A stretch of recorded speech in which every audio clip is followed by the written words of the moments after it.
জানাইয়া দেয়। আমার নবী কয় উম্মতেরা শুইনা লও, কোন আল্লাহর বান্দা যদি আমার আল্লাহরে মুহাব্বত করে আল্লাহ বলে ডাক দেয়, আমার আল্লাহ তাআলা 1 নাম্বার বান্দার হায়াত বাড়াইয়া দেয়, 2 নাম্বার বান্দার রিজিক বাড়াইয়া দেয়, 3 নাম্বার বান্দার অভাব দূর কইরা দেয়, 4 নাম্বার বান্দার কঠিন রোগ থেকে শেফা দান করে। বন্ধু আমার, আল্লাহ তাআলার কোরআনুল কারীমের আয়াত ফাযকুরুনি আযকুরুকুম এতটুকু আয়াতের তাফসীর করেছেন আল্লামা জালালউদ্দিন সুয়ুতি রহমতুল্লাহ আলাইহি এবং হযরতে ইমাম আহমদ রেজা খান ফাজিলি রহমতুল্লাহ বেরলভী রহমতুল্লাহ আলাইহি একসাথে বলতেছে, ও জগতের মানুষ, তোমরা যখন আল্লাহকে আল্লাহ বলে ডাকো, আমার আল্লাহ কিন্তু তোমাদেরকে বান্দা বলে তোমাদেরকে স্মরণ করে না। হুজুর গো, আমার আল্লাহ তাআলা কেমনে বান্দারে স্মরণ করে? আমার নবী রহমাতুল্লিল আলামিন নবীর প্রখ্যাত হাদিস বিশারদ রাইসুল মুফাসসিরিন হযরতে আব্দুল্লাহ ইবনে আব্বাস রাদিয়াল্লাহু তাআলা হাদিস বর্ণনা করে। তিনি বলেন, বান্দা যখন বিপদের মধ্যে পইরা আমার আল্লাহকে আল্লাহ বলে ডাক দেয়, আমার আল্লাহ বান্দাকে বিপদ থেকে উদ্ধার করে বান্দার ডাকে সাড়া দেয়। বান্দা যখন অভাবের মধ্যে পইরা আমার আল্লাহকে আল্লাহ বলে ডাক দেয়, আমার আল্লাহ তাআলা বান্দার অভাব অনটন দূর করে বান্দার ডাকে সাড়া দেয়। আমার আল্লাহ তাআলার কোন বান্দা যদি কঠিন কোন রোগের মধ্যে আক্রান্ত হইয়া আমার আল্লাহ তাআলারে ডাক দেয়, আমার আল্লাহ তাআলা ওই বান্দারে কঠিন রোগ থেকে শেফা দান করে বান্দার ডাকে সাড়া দেয়। আমার হারং এলাকার পর্দার অন্তরালের মা, ও যুবক, ও মুরব্বী বাবাজিরা গো, গভীর মনোযোগ লাগে শুনবা। যেহেতু আমার আল্লাহ তাআলারে আল্লাহ বলে ডাক দেওয়ার কারণে আমার আল্লাহ তাআলা বান্দার জীবনের গুনাহগুলা মাফ করে দেয়, বান্দার হায়াতের মধ্যে বরকত দান করে, বান্দার রিজিকের ফয়সালা করে। এই হারং এলাকার মধ্যে বিভিন্ন তরিকার মানুষ আছেন, বিভিন্ন পথমতের মানুষ আছেন। আসেন, প্রত্যেক তরিকতের সবক কিন্তু আল্লাহ তাআলার জিকিরের মাধ্যমে কলবের ময়লা পরিষ্কার হয়। চক্ষুটা বন্ধ করে দিয়ে মুহাব্বতের আওয়াজে আমার আল্লাহ তাআলার একটু ইসমে জাতের জিকির করবেন। ডাইনে বামে না তাকায়া মুহাব্বতে আমার আল্লাহর ডাক দেন আর জোরে জোরে জিকির করেন, আল্লাহ আল্লাহ আল্লাহ আল্লাহ আল্লাহ আল্লাহ আল্লাহ আল্লাহ আল্লাহ আল্লাহ। হায়রে ও পাগল মন আমার দম তাকিতে জিকির করো তার মারহাবা। আল্লাহ আল্লাহ আল্লাহ আল্লাহ। হায়রে ও পাগল মন আমার দম তাকিতে জিকির করো তার মারহাবা। আল্লাহ আল্লাহ।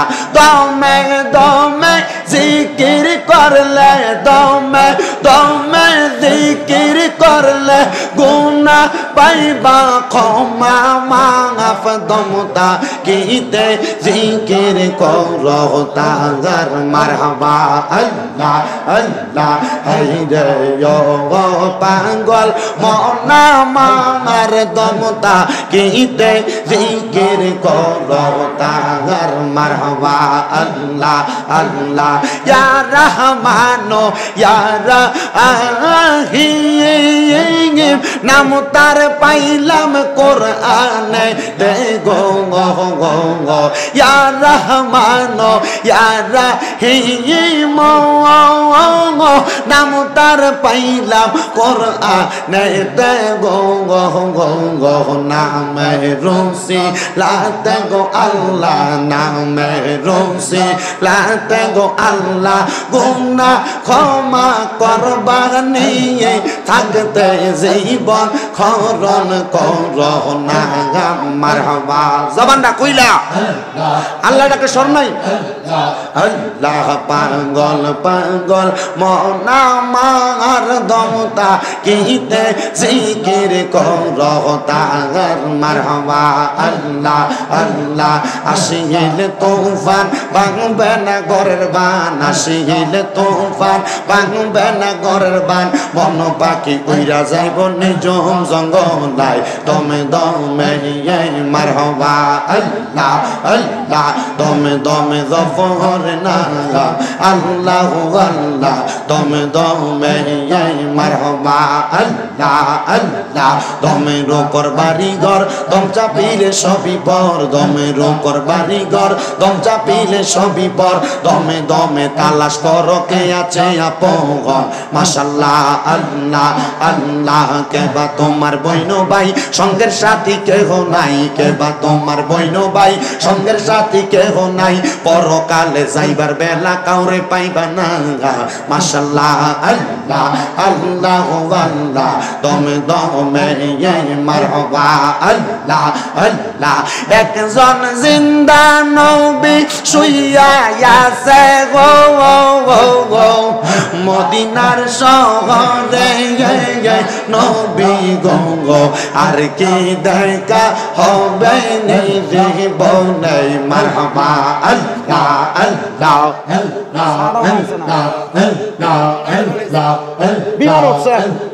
নবী গো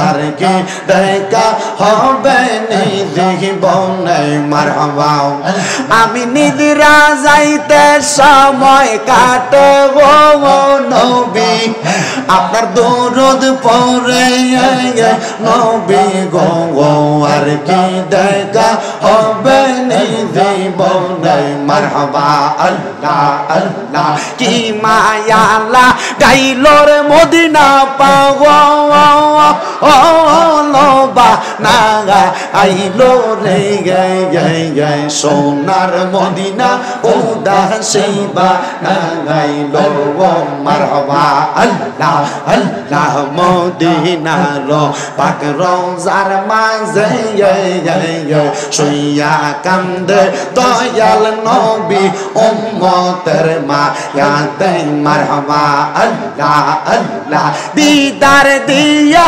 দন্ন কর নবী দিদার দিয়া দন্ন কর কর জালা অবসান তোমায় না দেখিলে বাসে না রে পগরান হাইরে ও আমার মুর্শিদ চান তোমায় না দেখিলে বাঁচে না রে পগরান মারহাবা আল্লাহ আল্লাহ ও আমার রাজাপুরি চান তোমায় না দেখিলে বাসে না রে পগরান মারহাবা আল্লাহ আল্লাহ যেই দিন তোমার নামটি শুনিলাম গো মুর্শিদ নামটি শুনিলাম তোমার নামের প্রেম মালা গলাতে রাখলাম মারহাবা দিদার দিয়া দন্ন কর গো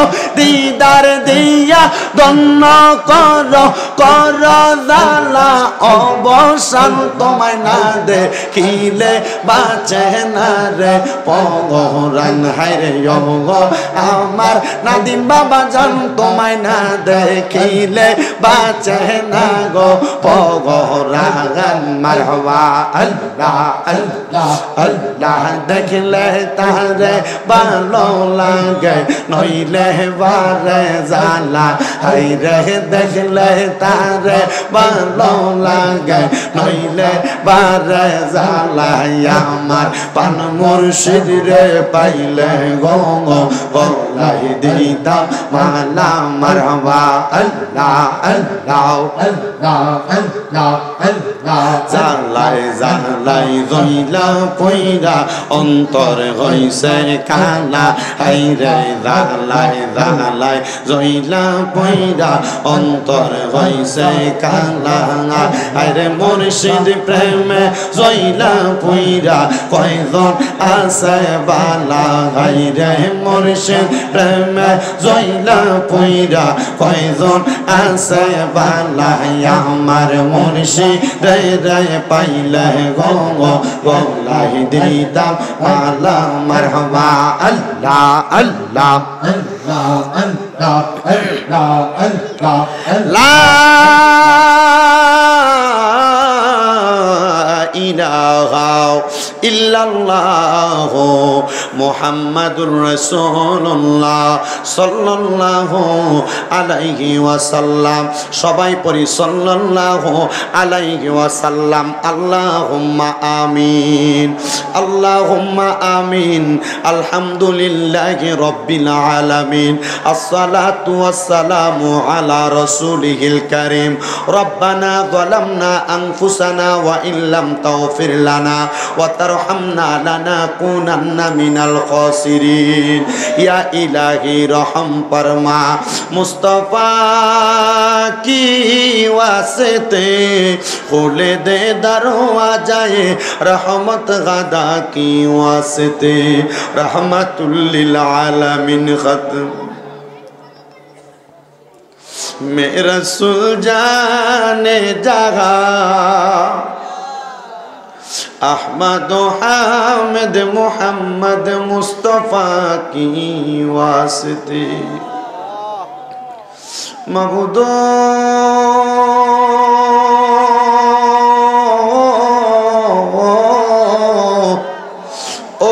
দয়াল আল্লাহ, আপনি কি আসমানে না জমিনে, না পাহাড়ে না দরিয়ায়, এ গত জীবনে আপনি আল্লাহর কত তালাশ করলাম সন্ধান পাইলাম না।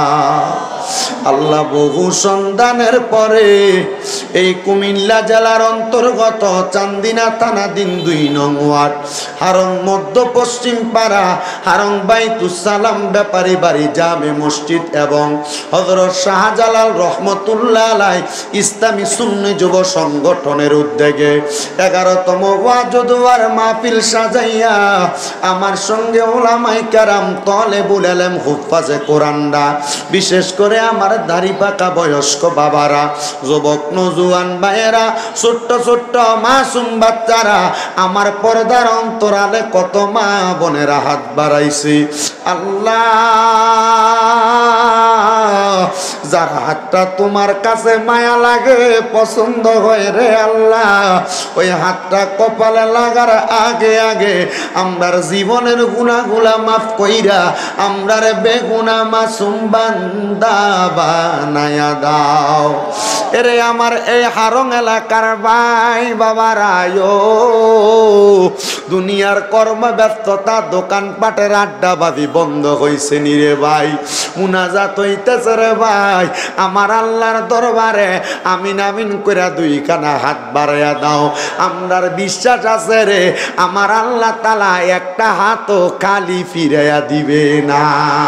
হারং এলাকার পর্দার অন্তরালের আমার মা বোনেরা গো, কি গো মা, মাইকের আওয়াজ তোমাদের কানে যায়নি গো মা, তোমাদের সন্তানের মতো শামীম রাজার সঙ্গে তাড়াতাড়ি তোমার ঘরের একটা কর্নারের মধ্যে নামাজের মুসল্লাটা বিছাইয়া আল্লাহর দরবারের মধ্যে আমিন আমিন করে 2 খানা হাত বাড়াইয়া দেও গো মা।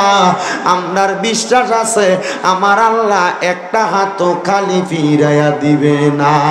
মাবুদ ডাকলেনি জুড়াই রে মন জপলেনি পান ঠান্ডা হয়, এ না দেখিলে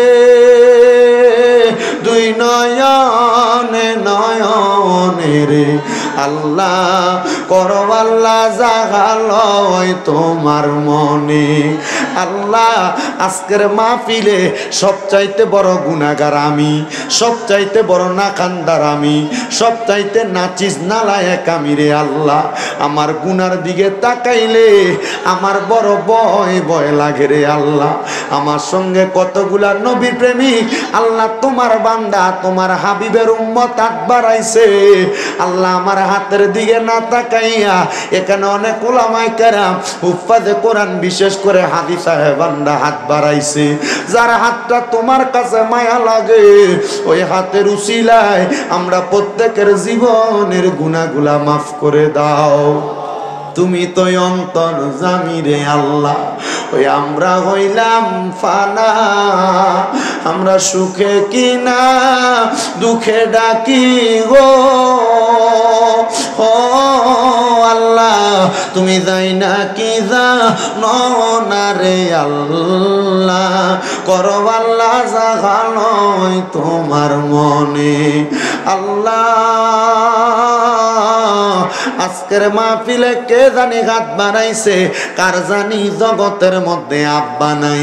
হায়রে বাবা, যেই বাবা রিক্সা চালাইয়া মাটি কাইটা মাথার গাম পায়ে ফালাইয়া পরের বাড়িতে বদলার কাজ কইরা সন্তানরা মানুষের মতো মানুষ করার জন্য আব্বা নিজের রক্তরে পানি বানাইছে, এমন আব্বারে 3.5 হাত মাটির ঘরে শোয়া দিয়া আল্লাহ তোমার কোন বান্দা জানি 2টা হাত বাড়াইছে আল্লাহ। এমন আব্বা যাদের কবরে, তাদের আব্বার কবরটারে তুমি জান্নাতের বাগান বানিয়ে দাও। বিশেষ করে আমার সানাউল ভাই, ওনার আব্বা রহিম সাহেবের জন্য দোয়া চাইছে কবরে, ওনার আব্বার কবরটারে জান্নাতের বাগান বানিয়ে দাও রাব্বুল আলামিন। বিশেষ করে আজকের মুনাজাতে কে জানি হাত বাড়াইছে, কার জানি জগতের মধ্যে মা নাই। হায় রে মা, যেই মারে মা কয়া ডাকলে কলিজার আগুন ঠান্ডা হইয়া যায়, যেই মায়ের দিকে নেক নজরে তাকাইলে কবুল হজের সওয়াব হইয়া যায়, এমন আম্মা যাদের অন্ধকার কবরে রে আল্লাহ, আম্মার কবর তুমি আল্লাহ জান্নাতের বাগান বানায়া দাও দয়াল রে।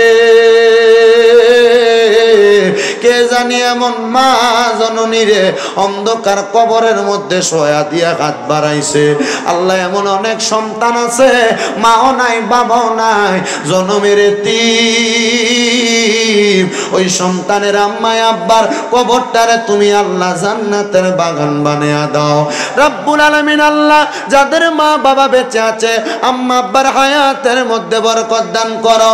অনেকের আম্মা অসুস্থ, শেফায়াতুল কামেলা নসিব করে দাও আল্লাহ। বিশেষ করে অনেকে অসুস্থ, দোয়া চায়, প্রত্যেককে সুস্থতার মতো নিয়ামত দান করে দাও রব্বুল আলামিন। আমরা গুনাহগারেরা তোমার দরবারে হাত বাড়াইছি, আমরার গুনার দিকে না তাকাইয়া মরণের আগে বারবার মক্কা মদিনা তাওয়াফ জিয়ারত নসিব করো আল্লাহ।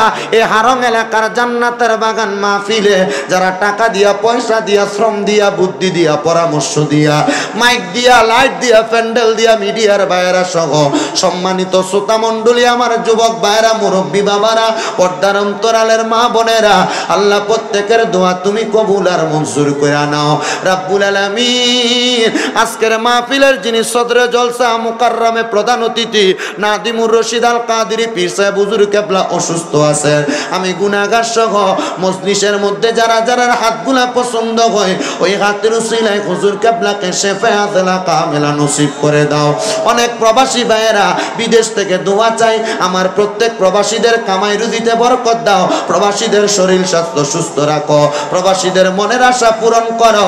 আজকের জান্নাতের বাগানের উসিলায় প্রবাসীদেরকে কামাই করে আবার দেশের বাড়িতে সহি সালামতে ফিরার মতো তৌফিক দান করে দাও। বিশেষ করে আল্লাহ অনেকে হাত বাড়াইছে, চাকরি নাই, চাকরির ব্যবস্থা করো। অনেকে কন্যা ছেলে সন্তান বিয়ে দিতে পারে না, তাদের বিবাহের সুন্দর ব্যবস্থা করে দাও রব্বুল আলামিন। মরণ দিবা দুঃখ নাই, তবে বেঈমান বানায়া মরণ দিয়েন না। মরণের আগে বারবার তাওয়াফে বাইতুল্লাহ, জিয়ারতে রওজা রাসূলুল্লাহ নসিব করায়া আখিরি জবানে মধুর কালেমা পড়ায়া দিয়েন লা ইলাহা ইল্লাল্লাহু মুহাম্মাদুর রাসূলুল্লাহ সাল্লাল্লাহু আলাইহি ওয়াসাল্লাম। একটা জবানও কেউ বন্ধ রাখবেন না, জবানটা ছেড়ে দিয়ে উচ্চ কণ্ঠে জোরে জোরে বলেন, আমরা মুনাজাত ধরে চাইলাম একজনের কাছে, তিনি কে? ডাক দেন আল্লাহ। একটু মোহাব্বতে আওয়াজ দেন না, কারণ প্রথম আইসা বৈশা দেখছি 29 জন থেকে 32 জন মানুষ, ওদের একটা জোরে তাকবীর দেন, সামনে মুয়াজ্জিন তাকবীর, মারহাবা, শাবাশ, নারে রিসালাত, কই না আওয়াজ গাউসিয়া, এরপর আর নাই নারে রিসালাত।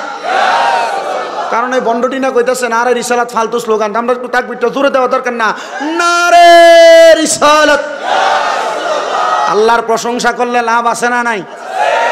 আমি তো আজকের মাহফিলের হচ্ছে এই যে 10 টাকার পেন্সিল ব্যাটারি, কারণ আজকের মাহফিলে যারা দাওয়াত দিচ্ছেন প্রধান বক্তা ডক্টর নজরুল ইসলাম 22,000, উনি খালি হাদিস শরীফ পড়ে। ওনার কাজ হচ্ছে হাদিস শরীফ নিয়ে উনি মোহাব্বতে ওয়াজ করা। দেখবো যে এরপরে আপনারা যারা এখানে বসছেন আপনারা দলে দলে দলে দলে দলে আর মাহফিল কমিটি আপনারা পেছন দিয়ে তাড়াতাড়ি জায়গা বিছিয়ে দেন। যদি মানুষে বসাইতে চান জায়গা আরও তাড়াতাড়ি বিছিয়ে দেন, ইনশাল্লাহ দেখবেন সবাই আসবে। আজকের মাহফিল হচ্ছে আমরা সবাই খুশি না বেজার? মোহাব্বতের আওয়াজে কোন খুশি না বেজার? খুশি থাকলে জোরে পড়ি আলহামদুলিল্লাহ। আজকের মাহফিলে যিনি সম্মানিত প্রধান অতিথি, পীরে তরিকত রহনুমায়ে শরীয়ত আলহাজ হযরতুল আল্লামা শাহ মোহাম্মদ নাদিমুর রশিদ আল কাদেরী পীর সাহেব রাজাপুরা দরবার শরীফ, আল্লাহ যেন হুজুরের হায়াতের মধ্যে বরকত দান করে, জোরে পড়ি আমিন। মাহফিলে যিনি সম্মানিত সভাপতি, হারং বাইতুস সালাম ব্যাপারী বাড়ি জামে মসজিদের সভাপতি জনাব আলহাজ মোহাম্মদ জয়নাল আবিদিন মাস্টার সাহেব, মাহফিলের সম্মানিত প্রধান বক্তা, আন্তর্জাতিক খ্যাতিসম্পন্ন মুফাসসির শাইখুল হাদিস আলহাজ আল্লামা মুফতি ডক্টর সৈয়দ নজরুল ইসলাম 22,000 সাহেব, বারাকাল্লাহু ফি হায়াতি, মাহফিলে মূল্যবান তকরির করেছেন। এলাকার গণ্যমান্য ওলামায়ে কেরাম, মাহফিল পরিচালনা করছেন হাফেজ মোহাম্মদ নজরুল ইসলাম সাহেব সহ মাহফিলের ইন্তেজামিয়া কমিটি, হুসাইনিয়া যুব কমিটি বাংলাদেশ এবং মাহফিলের নিবেদক যিনারা আছেন হযরত শাহজালাল রহমতুল্লাহ আলাই, ইসলামী সুন্নি যুব সংগঠন এবং মাহফিলে উপস্থিত হয়েছেন সাবেক কাউন্সিলর জনাব শাহজাহান সর্দার সাহেব সহ আমার ডাইনে বামের সামনে যারা যারা বসে আছেন সবাই এক বাক্যে মোহাব্বতের আওয়াজে পড়ি আলহামদুলিল্লাহ। আপনারা বলেন আলহামদুলিল্লাহ বলে শুকরিয়া আদায় করলে খুশি হয় কি? ওই আল্লাহরে খুশি করার দরকার আছে না নাই? মোহাব্বতের আওয়াজে বলেন আছে না নাই? তাহলে উচ্চ কণ্ঠে পড়ি আলহামদুলিল্লাহ। মুসলমান এখনো আলহামদুলিল্লাহর আওয়াজ উঁচা হয় নাই। আমরা মুসলমানদের আলহামদুলিল্লাহ আল্লাহু আকবরের আওয়াজ নিচু হওয়ার কারণে, মুসলমানদের তাকবীরের ধ্বনি স্লো হওয়ার কারণে, আওয়াজ উভদ্র কণ্ঠে না হওয়ার কারণে বাংলাদেশে কিছু হিন্দু উগ্রবাদী ইসকন নামক সংগঠনের সদস্যরা বাংলাদেশের মসজিদের মধ্যে হামলা চালাইছে, বাংলাদেশের একজন অ্যাডভোকেটকে পিটাইয়া মারছে। মুসলমান সাবধান থাকতে হবে। বাংলাদেশের ইসলামের অস্তিত্বের মধ্যে যদি আঘাত আসে, এক এবং নেক হয়ে দলমত নির্বিশেষে সব মুসলমান একসাথে মাঠে নামতে রাজি আছি না? আপনার দরবার আলাদা হতে পারে, দল আলাদা হতে পারে, লক্ষ্য রাখবেন বাংলাদেশে ইসলাম কায়েম করেছেন আল্লাহর ওলিরা, কিন্তু বাংলাদেশে ইসলাম আল্লাহর ওলিরা কায়েম করার পরে দাড়িওয়ালা, টুপিওয়ালা, পাঞ্জাবিওয়ালা কিছু ব্যক্তিদেরকে দেখা গিয়েছে ওই শেরপুরের মুর্শিদপুর দরবার শরীফের ভিতরে দাড়ি লাগাইয়া টুপি লাগাইয়া আল্লাহর ওলির দরবারের মধ্যে হামলা করেছে। সাবধান, সতর্ক। আল্লাহর ওলির দরবারের দিকে যদি আরেকবার নীল চক্ষু তোলা হয়, এদের চোখ উকড়ে ফেলা হবে, উপড়ে ফেলা হবে। ডান হাত তুলে বলেন ঠিক কিনা? আল্লাহর ওলির দর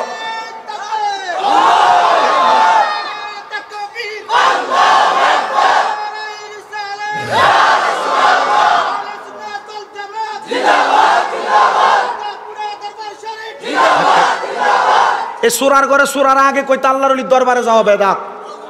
এ সুরার ঘরে সুরারাই কইতো মাজার জিয়ারত করা বেদাত। এ সুরার ঘরে সুরারাই কইতো আল্লাহর ওলির দরবারের তাবারুক খাওয়া বেদাত। এই বেয়াদবের দলেরা আল্লাহর ওলির দরবারে যাওয়া বেদাত কইছে, কিন্তু এই দরবারের গরু চুরি করে আনছে। কথা কন না কেন? কথা কন না কেন?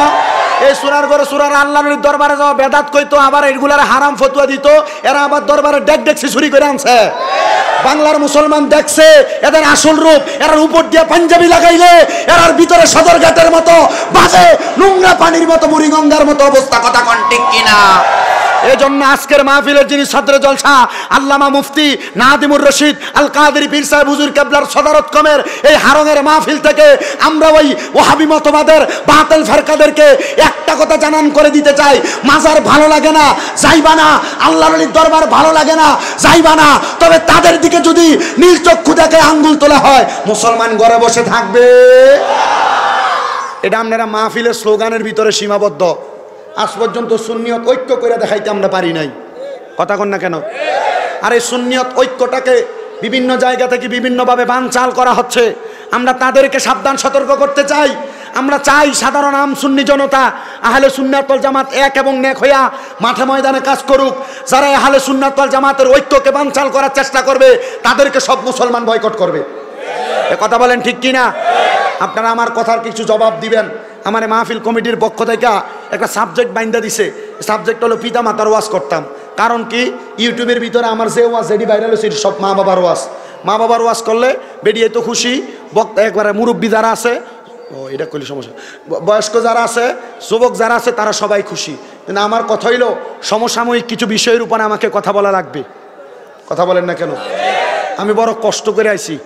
আমার বাড়ি যদিও কুমিল্লা হয়, আমি কিশোরগঞ্জ থেকে আইছি আজকে 6:30 সকাল, 7 দিন পর্যন্ত বাহিরে বাইরে। তার আগের দিন গতকালকে নীলফামারি করে, গতকালকে কিশোরগঞ্জ করে, আগের দিন নীলফামারি ছিলাম। অনেক কষ্ট হয়েছে, কথা বলতে আমার অনেক কষ্ট হয়। আল্লাহর দোহাই মাহফিল কমিটি যারা রাস্তায় দাঁড়ায় রয়েছে, তারা একজনও বসতে বলবেন না। এরা রাস্তায় দাঁড়ায় দাঁড়ায় ওয়াজ শুনুক। এরা যেভাবে ওয়াজ শোনে এভাবে ওয়াজ শুনতে দিবেন। কারণ আমার অভ্যাস হলো, আমার মাহফিলে ফ্যান্ডেলে যারা বসে তারাও শ্রোতা, যারা বাহিরে দাঁড়ায় রয়েছে তারাও শ্রোতা। বইতেন ওই আবার বইতো, আবার বইতো, এই একটারও বইতো কইয়েন না।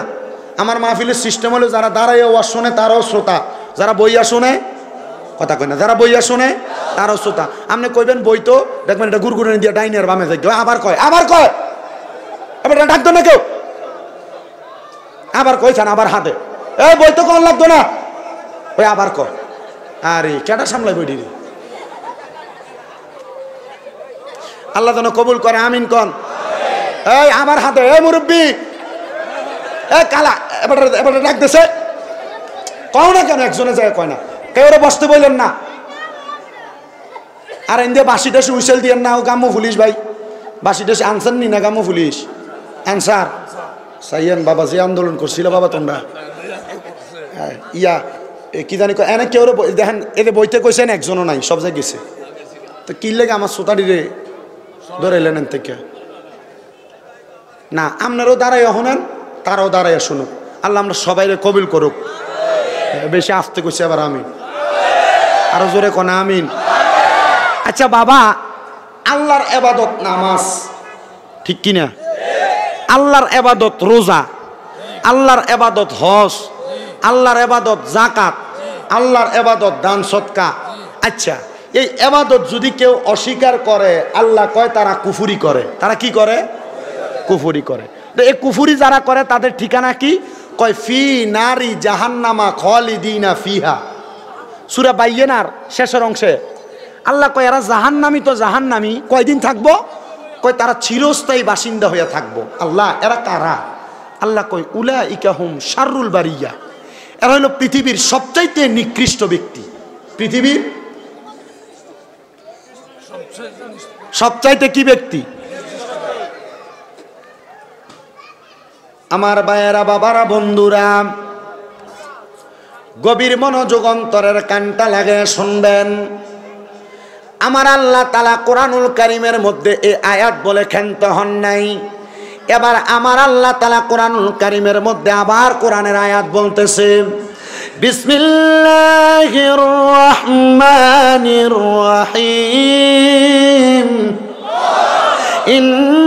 ইন্নাল্লাযীনা আমানু ওয়া আমিলুস সালিহাতি উলাইকা হুম খায়রুল বারিয়া। জবান খুলে জোরে জোরে পড়েন আল্লাহু আকবার। বন্ধুরা রে আমার, ও আমার হারং জান্নাতের বাগানে আগন্তক আমার ভাইয়েরা, বাবারা, বন্ধুরা, পর্দার অন্তরালের আমার মা বোনেরা, গভীর মনোযোগ দিয়ে বয়ান শ্রবণ করবেন। আমার আল্লাহ তাআলা কোরআনুল কারীমের মধ্যে বলতেছে, ইন্নাল্লাযীনা, নিশ্চয় যাহারা, আমানু, ঈমান এনেছে, ওয়া আমিলুস সলিহাত, নেক আমল করেছে। ও আল্লাহ, তাদের ব্যাপারে আপনি কি বলবেন? আল্লাহ কয় উলাইকা হুম খায়রুল বারিয়া, এরা হইল, সুবহানাল্লাহ করুন, এরা হইল দুনিয়ার সবচাইতে উৎকৃষ্ট ব্যক্তি, এরা হইল দুনিয়ার সবচাইতে ভালো ব্যক্তি, এরা হইল দুনিয়ার সবচাইতে পছন্দনীয় ব্যক্তি। আল্লাহ, এদের ঠিকানা কোথায়? এরা কোথায় থাকবে? আমার আল্লাহ তাআলা বলতেছে, জাযাউহুম ইনদা রাব্বিহিম, আমার আল্লাহ তাআলা তাদেরকে কি জাযা প্রদান করবে? ইনদা রাব্বিহিম জান্নাতু আদিনিন, আমার আল্লাহ তাদেরকে যে জান্নাতে রাখবেন, ওই জান্নাতের নাম হলো জান্নাতুল আদন। জোরে কোন সুবহানাল্লাহ। শর্ত কয়টা? আলেম সারা সাধারণ পাবলিক এ দুইটা শর্ত বুঝে নাই। যদি বলি তখন আপনার দেমাগে আসবে, হ্যাঁ আসলে তো এটা শর্ত। আল্লাহ কোন দুই প্রকারের ব্যক্তিকে সবচাইতে ভালো বললেন? আল্লাহ কয় কারা? এক নম্বর আমানু 2 নাম্বার সলে। কয়টা হইল? মারহাবা কর। আমার মুসলমান ইমানদারেরা, আল্লাহ কয় শুধু জান্নাতুল আদন ওই 2 প্রকার ব্যক্তিকে আমি দিব না। ও আল্লাহ কাদেরকে দিবেন? আমার আল্লাহ কয় এই 2 প্রকার ব্যক্তির ভিতরে 1 নাম্বার যারা আমানু ঈমান এনেছে, এদের মধ্যে কয়েকটা ধাপ আছে। আমরা ঈমান আনি কিসের উপর একটু মনোযোগ দিয়া শুনেন। আমানতু বিল্লাহি ওয়া মালাইকাতিহি ওয়া কুতুবিহি ওয়া রাসূলিহি ওয়াল ইয়াউমিল আখিরি ওয়াল কদরি খাইরিহি ওয়া শাররিহি মিনাল্লাহি তাআলা ওয়াল বাসি বাদাল মাউত। সুবহানাল্লাহ। আস্তে কইছেন সুবহানাল্লাহ, রাসূলে কোন সুবহানাল্লাহ। ও বন্ধু, একটু মুহাব্বতে আমার সাথে পড়বেন। এটা কিন্তু ঈমানের কালেমার একটা কালেমা। কিন্তু দেখলাম কেউ জবান বন্ধ করে রাখে, বোবার মতো থাকে। জবান বন্ধ রাখবেন না। আপনি আমি কয়টা বিষয়ের প্রতি ঈমান আনবে একটু মনোযোগ দিয়ে শুনে আমার সাথে পড়েন। আমানতু বিল্লাহি, জোরে পড়েন, আমানতু বিল্লাহি ওয়া মালাইকাতিহি ওয়া কুতুবিহি। এত আস্তে পড়েন কেন? মুহাব্বতে পড়েন, আমানতু বিল্লাহি ওয়া মালাইকাতিহি ওয়া কুতুবিহি ওয়া রাসূলিহি ওয়াল ইয়াউমিল আখিরি ওয়াল কদরি খাইরিহি ওয়া শাররিহি মিনাল্লাহি তাআলা ওয়াল বাসি বাদাল মাউত। জোরে কোন সুবহানাল্লাহ। আমার আল্লাহ তাআলা জানায় দেয় বান্দা কিসের উপরে ঈমান আনবা। 1 নাম্বার আমার আল্লাহর প্রতি ঈমান আনবা। আমার আল্লাহ, আল্লাহকে ভালোবাসবা, মুহাব্বত করবা, আল্লাহ তাআলা কাউকে শ্রদ্ধা দিবা না। এটা হলো 1 আল্লাহর প্রতি ঈমান। আল্লাহ তাআলা যা আদেশ করেছেন, নিষেধ করেছেন তা মানবা। ওয়া মালাইকাতিহি, আল্লাহ তাআলার ফেরেশতাদেরকে মানবা, আল্লাহ তাআলার ফেরেশতাদেরকে বিশ্বাস করবা। ওয়া রাসূলিহি, আল্লাহ তাআলার রাসূল যারা আছেন আদম থেকে ঈসা নবী পর্যন্ত, মুহাম্মাদুর রাসূলুল্লাহ সাল্লাল্লাহু আলাইহি ওয়াসাল্লাম, ওই নবীরা আল্লাহর পক্ষ থেকে যা সহিফা কিতাব নিয়ে আসছেন তোমরা এগুলার প্রতি ঈমান আনবা। ওয়াল ইয়াউমিল আখিরি, এবং তোমরা আখিরাতের প্রতি বিশ্বাস করবা। আখিরাত কোনটা? হায়াতে জিন্দেগি শেষ হওয়ার পরে, কবরের মধ্যে যাওয়ার পর আপনার যে জীবনটা শুরু হয়ে যাবে সেটার প্রতি বিশ্বাস রাখতে হবে। ওয়াল ইয়াউমিল আখিরি ওয়াল কদরি খাইরিহি ওয়া শাররিহি, তাকদীরের ভালো এবং মন্দের প্রতি বিশ্বাস করা। মুসলমান, হারং এলাকার মধ্যে 2 তলা বিল্ডিং এর মালিক আছে, হারং এলাকার মধ্যে বাঙ্গা টিনের ঘরওয়ালা আছে। কিন্তু বাঙ্গা টিনের ঘরওয়ালা চিন্তা করতেছে, আল্লাহ যদি আমারে একটা 2 তলা বিল্ডিং বানানোর সুযোগ দিত আমার মনটা খুশি হইতো। 2 তলার বিল্ডিং এর মালিক চিন্তা করতেছে, আল্লাহ যদি আমারে একটা 10 তলা বিল্ডিং বানানোর সুযোগ দিত আমার কত ভালো হইতো। মুসলমান, মনে রাখবা এই তাকদীরটা দিয়েছেন তোমার আল্লাহ। তুমি 2 তলা বিল্ডিং এ থাকতে পারবা, আল্লাহ তোমার 2 তলার মালিক বানায়, তুমি বাঙ্গা টিনের ঘরে থাকার যোগ্য। আমার আল্লাহ তোমার বাঙ্গা টিনের ঘরে রাখে। হুজুর কেন? কারণ কি? আমার আল্লাহ কয় লা ইউকাল্লিফুল্লাহু নাফসান ইল্লা উসআহা। জোরে কোন সুবহানাল্লাহ। কষ্ট হইতাছে আপনার? আর অসুবিধা হইতাছে আপনার? আর ওয়াজ বুঝতেছেন তো ইনশাআল্লাহ? আমি আশেপাশে আসছিলাম নি কোথাও? হ্যাঁ, ওই ময়দাম সারামতুল্লাহ না, এটা তো 2018 সালের কথা। 18, 19, 20, 21, 22, 23, 24, 7 বছর আগে। আলহামদুলিল্লাহ কোন, আরো জোরে কোন না আলহামদুলিল্লাহ। তাহলে 2 তলার মালিক আফসুস করে কয় তালার? জোরে কোন, কয় তালার? আর বাঙ্গা টিনের গরলা আফসুস করে কয় তালার? 2 তালার। আল্লাহ কয় লা ইউকাল্লিফুল্লাহু নাফসান ইল্লা উসাহা। আমার আল্লাহ পাক রব্বুল আলামিন কয় বান্দা, আমি আল্লাহ কারো সাধ্যের বাহিরে কোনো কিছু চাপাইয়া দেই না। হে বাঙ্গা টিনের গরওয়ালারা, হে বাঙ্গা বেড়ার গরওয়ালারা, হে এলাকার সম্পদশালীরা, মনে রাখবা তুমি যদি 2 তালার মালিক হওয়ার জন্য স্বপ্ন দেখো, আমার আল্লাহ এমনে তোমার 2 তালার মালিক বানাবে না। তুমি বাঙ্গা টিনের ঘরে থাকার যোগ্য, আমার আল্লাহ তোমার বাঙ্গা টিনের ঘরের মধ্যে রাখে। তুমি 2 তালায় থাকার যোগ্য, আমার আল্লাহ তোমার 2 তালার মধ্যে রাখে। কিন্তু মনে রাখবা আমার আল্লাহ তাআলা তোমার এই ভাগ্যটারে পরিবর্তন করে দিবে একটা মাধ্যমে। হাদিস শরীফের মধ্যে আমার নবী বলে আত-তাকদীরু লা ইয়ারুদ্দু, এই তাকদীর কোনোদিন পরিবর্তন হয় না, এই ভাগ্য কোনোদিন পরিবর্তন হয় না। আপনি যে ভাগ্য নিয়ে আসছেন এই ভাগ্য কোনোদিন পরিবর্তন পরিবর্তন হয় না।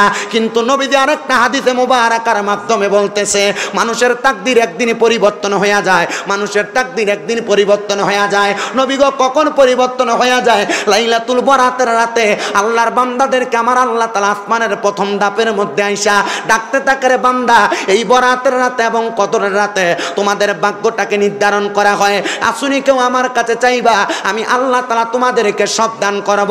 আল্লাহ কয় বান্দা যদি তুমি আমি আল্লাহর কাছে চাওয়ার মতো চাইতে পারো গো, আমি আল্লাহ তাআলা তোমাকে দান করব, তোমাকে দিব। আল্লাহ কেমনে দিবেন? ভাগ্য তো কোনোদিন পরিবর্তন হয় না।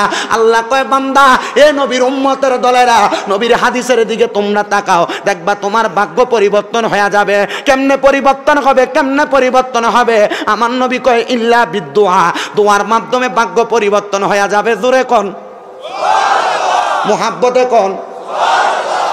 এই জন্য বাবা কেউ যদি আপনার সাথে কোনো অন্যায় করে মনে কষ্ট দিয়েন না। কেউ যদি কোনোদিন আপনার সাথে কোনো খারাপ কর্ম করে, আপনার ক্ষতি করে ফেলছে, আল্লাহর ওয়াস্তে আপনি তারে ক্ষমা করে দিবেন। কারণ কি রে বাবা? তারে বলবেন ক্ষতি করেছো ঠিক আছে, আমারে ক্ষতিপূরণ দেওয়া লাগবে না, আল্লাহর ওয়াস্তে আমারে মাফ করে দাও, আমার জন্য একটু বেশি করে দোয়া করবা।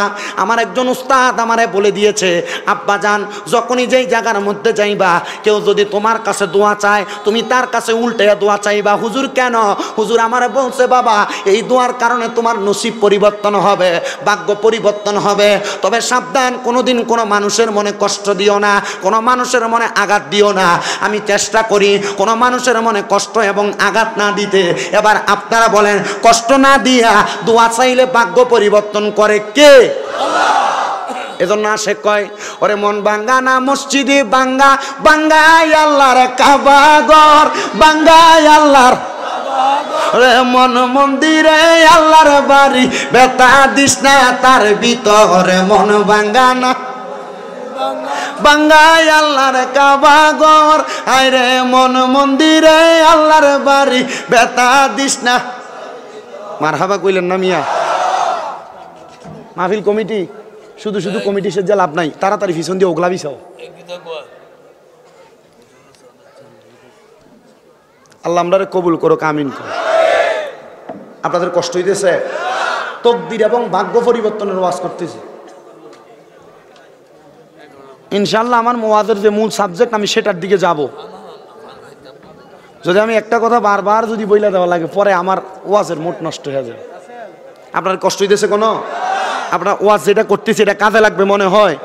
মুহাব্বতে আমার সাথে কোন ওরে আসল কাবা না চিনিলে ডাকলে কি আর তারে মিলে, আসল কাবা ডাকলে কি আর তারে মিলে, নামাজে রোজা যাই বিফলে, নামাজে রোজা যাই বিফলে, বিথা আল্লাহু আকবার। মন ভাঙ্গা না মসজিদে ভাঙ্গা, ভাঙ্গাই আল্লাহর কাবা ঘর, ভাঙ্গাই আল্লাহর মন মন্দিরে আল্লাহর বাড়ি, বেতা দিস না তার ভিতর। জোরে কোন মারহাবা।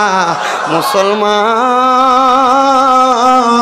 ও আমার হারং এলাকার বাবারা, হারং এলাকার বন্ধুরা, তাহলে আমার আল্লাহ তাআলা নবীর মাধ্যমে জানায়া দেয় বান্দা যদিও বাঙ্গা করে থাকো, বাঙ্গা যদি অভাবে থাকো, বান্দা যদি মুসিবতে থাকো, আমার আল্লাহর কাছে দোয়া কামনা করো, আমার আল্লাহ তাআলা তোমার ভাগ্য পরিবর্তন করবে। হুজুর গো কেমনে আমার আল্লাহর কাছে দোয়া কামনা করব বলেন না? আমার আল্লাহ কয় বান্দা কেমনে দোয়া কামনা করবা, একটু মনোযোগ দিয়া শুনলে দোয়া কামনা করার সিস্টেম আমি তোমারে শিখিয়ে দেই। আল্লাহ কোরআনে কয় ওয়া নুনাজ্জিলু মিনাল কুরআনি মা হুয়া শিফাউ ওয়া রাহমাতুল লিল মুমিনিন।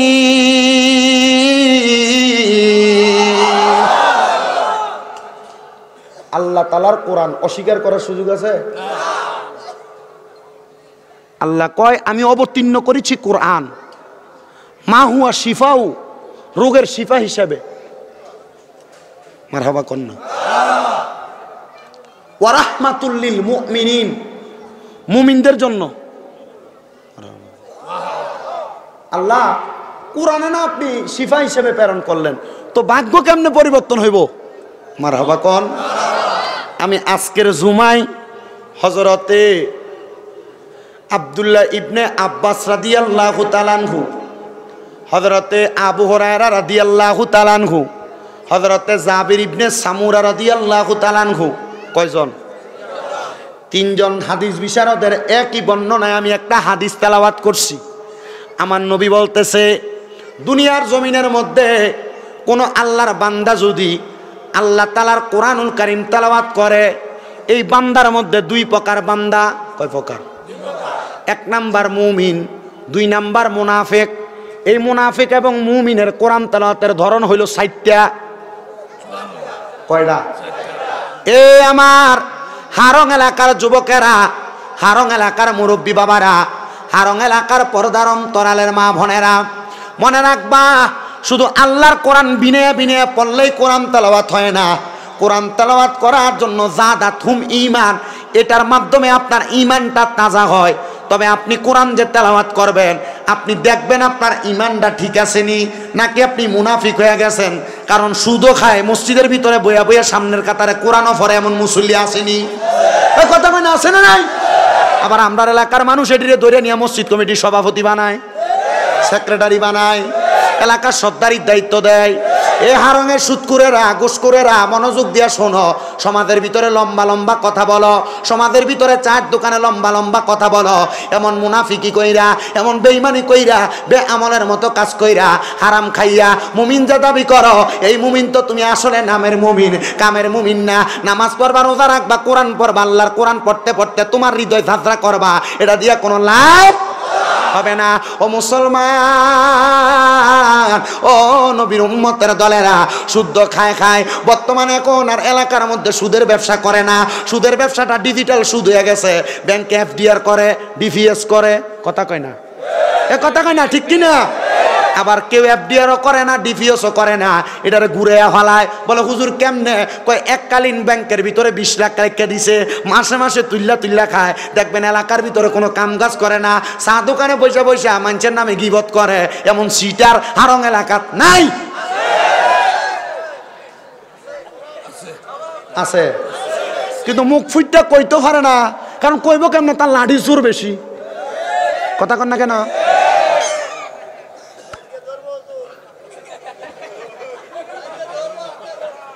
আরো ধরে না, আমি এটি কই দেখে মানুষ আর দাবাত দেবে বেশি। আলহামদুলিল্লাহ কন।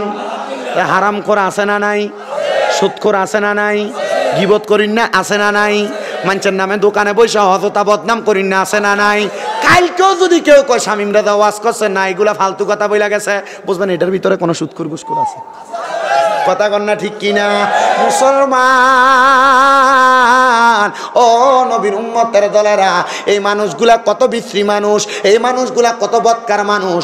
আমার আল্লাহ তাআলা কোরআনুল কারীমের মধ্যে ওয়াজ করতেছে, ইন্নাল্লাযীনা কাফারু মিন আহলিল কিতাবি ওয়াল মুশরিকিনা ফি নারি জাহান্নামা খালিদিনা ফিহা উলাইকা হুম শাররুল বারিয়া।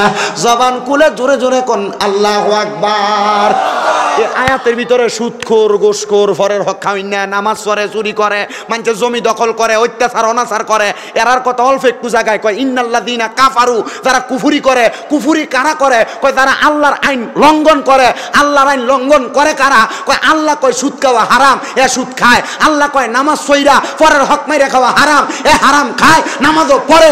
আল্লাহ কয় দুনিয়াতে এতিমের সম্পদ দখল করা হারাম, এতিমের সম্পদ দখল করে।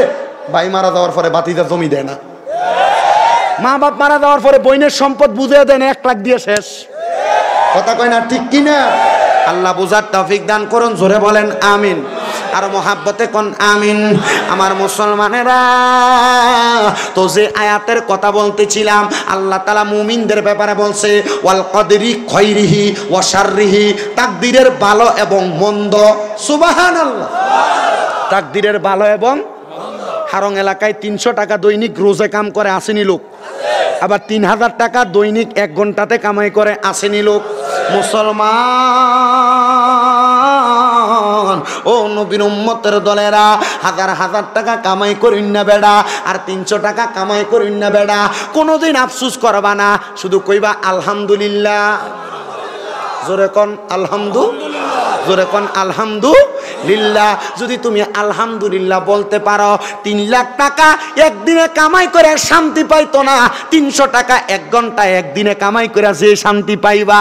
ও মুসলমান, ও যুবক ভাইরা, ও আমার মুরব্বী বাবারা, বয়স্ক বাবারা, অনেকে টাকা পয়সা ইনকাম করতে পারেন না, সংসার চালাইতে কষ্ট হয়। আমি আপনাদের কাছে একটা করজোরে আবদার জানাইয়া দেই রে বাবারা, আপনারা 5 ওয়াক্ত নামাজের পাশাপাশি আল্লাহর কোরআনুল কারীমের মধ্যে আদেশ করা, ওয়া মিনাল লাইলি ফাতাহাজ্জাত বিহি নাফিলাতাল লাকা আসা আইয়াবাসাকা রাব্বুকা মাকামাম মাহমুদা। আল্লাহ কয়, নবী আমার, আপনি রাতের কিছু অংশে তাহাজ্জুদের নামাজ আদায় করেন। যদি আপনি তাহাজ্জুদের নামাজ আদায় করেন, অতি সত্বর আপনি নবীকে মাকামে মাহমুদ প্রশংসার জায়গা দান করা হবে। আমার নবীদের উপর যখন আয়াত নাযিল হইছে, আমার নবী ওই মুহূর্তে মা আয়েশা সিদ্দিকার ঘর মুবারকের মধ্যে বসা। জোরে কোন সুবহানাল্লাহ। আম্মা জান আয়েশা সিদ্দিকা কয়, আমি দেখলাম আমার নবীজি আমার ঘরের মধ্যে অবস্থান করা। তাকায় দেখলাম রে, আমার নবীজি আমার ঘরের মধ্যে নাই। আমি দেখলাম ডাইনে, আমি দেখলাম বামে, দেখলাম আমার খাটিয়ার পেছনের অংশে আমার রাহমাতুল্লিল আলামিন নবী দাঁড়ায় আছে। রাহমাতুল্লিল আলামিন নবী উপরে নাম নেই, রাহমাতুল্লিল আলামিন নবী আমার দাঁড়ায় আছে। আমি দেখলাম আমার নবী দাঁড়ানো, অতঃপর দেখলাম রুকু করতেছেন, অতঃপর দেখলাম সেজদা করতেছে। এ আমার হারঙের মুসলমান, আমার নবী কেমন উম্মতের দরদি নবী, আমার নবী কেমন উম্মতরে বাঁচানেওয়ালা নবী, আমার নবী কেমন নবী, একটু মনোযোগ দিয়া শুনবেন বাবারা।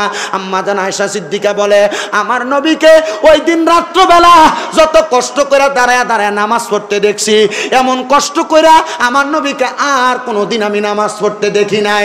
আমি দেখলাম আমার নবী আশারের নামাজ শেষ করে আমার ঘরে আমার পাশে আসার পরে নবী আমার নামাজের মধ্যে দাঁড়াইলেন। দাঁড়ানোর পরে আমার নবীজি নামাজ ততক্ষণ শেষ করলেন না যতক্ষণ সুবহে সাদেক না হয়। সুবহে সাদেক মানে ফজরের আগের সময়টা। আমার নবীজি নামাজ শেষ করলেন না, আমার নবী দাঁড়ায় রইলেন। আমার নবী সুবহে সাদেকের পূর্ব মুহূর্তে সালাম শেষ করলেন, কিন্তু ওই দিনের রুকুটা একটু লম্বা ছিল, ওই দিনের সেজদাটা লম্বা ছিল। আমরা রুকুতে 3 বার সুবহান রাব্বিয়াল আলা পড়ি, সুবহান রাব্বিয়াল আলা নি পড়ি।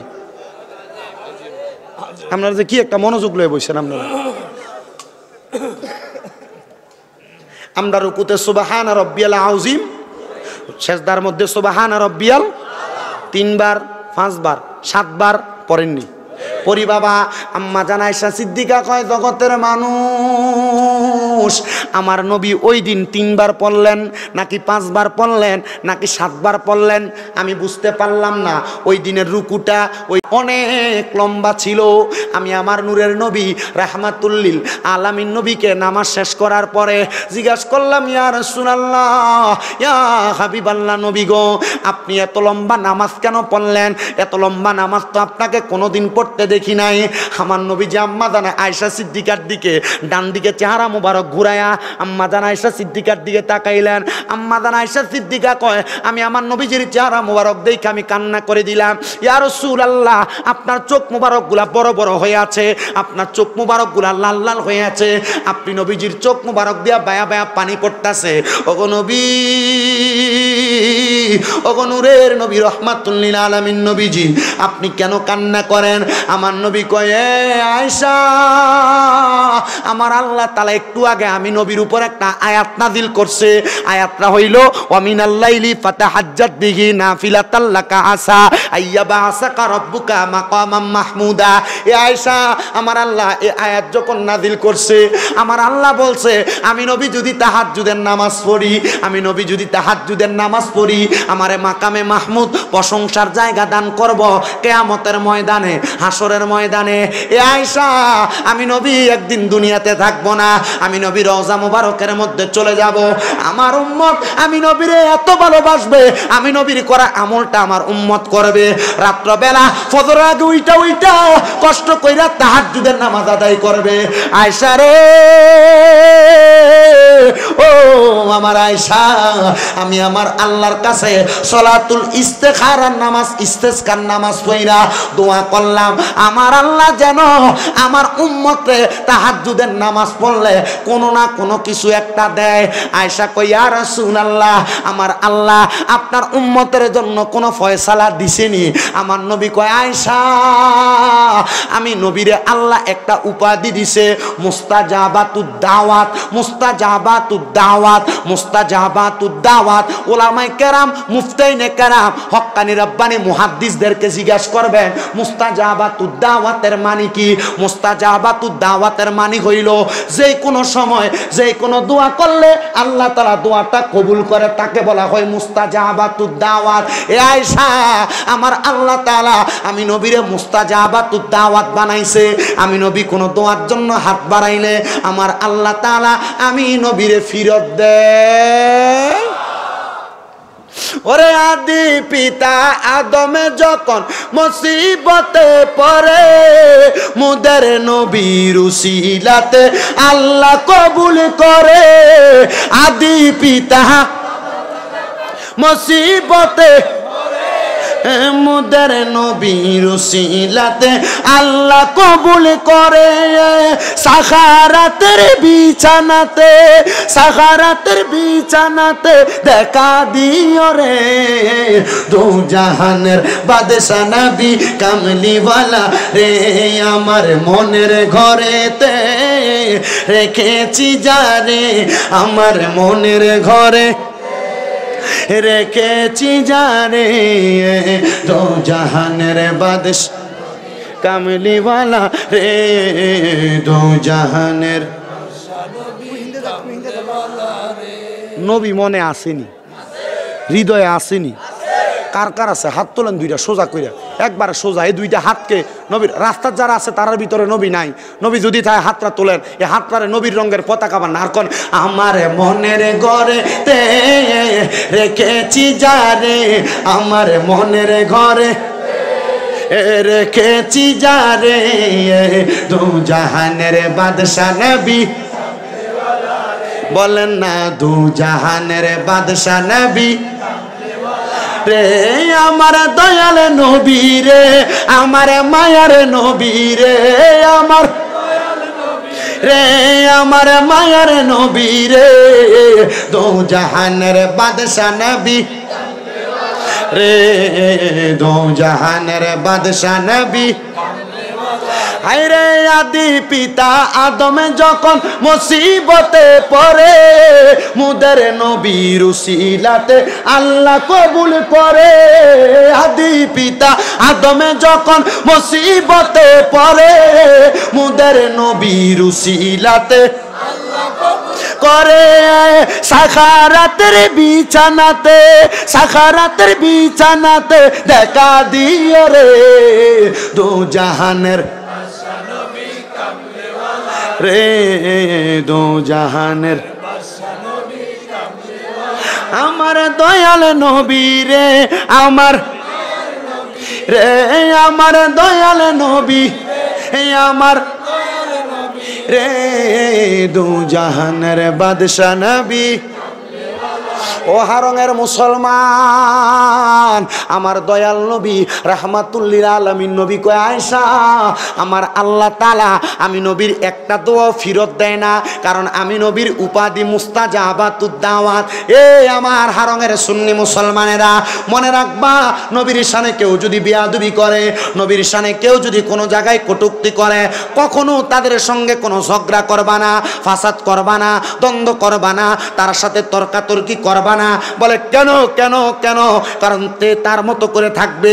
কারণ তুমি যদি নবীর শানে মোহাব্বত করো, তোমারে নবী তরাইয়া নিবে। তুমি যদি বেয়াদবি করো, তোমারে নবী তরাইবে না। তো যে বেয়াদবি করবে তাকে নবী তরাইবে না, শাফাত করবে না। আমরা যদি মোহাব্বত করি আমাদেরকে সুপারিশ করবে। আম্মা জান আয়েশা কয় নবী আমার আল্লাহ কি বলছে? আমার নবী ডাক দিয়া কয় আয়েশা, ও আয়েশা শোনো শোনো, আমি যখন আল্লাহর কাছে বললাম ও আল্লাহ আমি যদি তাহাজ্জুদের নামাজ পড়ি, আপনি তো আমারে মাকামে মাহমুদ দিবেন, আল্লাহ আমার উম্মতের কি দিবেন? আমার আল্লাহ জিব্রাইলের মাধ্যমে খবর পাঠাইছি, ইয়া রাসূলুল্লাহ নবী গো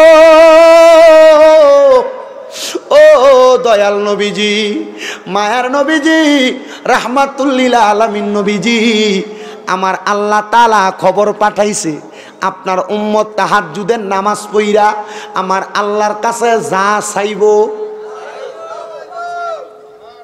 যা চাইবো মারহাবা। এ অভাবীরা, এ এলাকার অসুস্থ ব্যক্তিরা, এ পর্দার অন্তরালের আমার মা বোনেরা যাদের গর্ভে সন্তান হয় না, এ এলাকার যুবকেরা যারা বিদেশ যাইতে পারো না, এ এলাকার ব্যবসার মধ্যে লস খাওয়াইন না বেডারা, আমার কথাটা আপনার কাছে ভালো লাগতে পারে, নাও লাগতে পারে।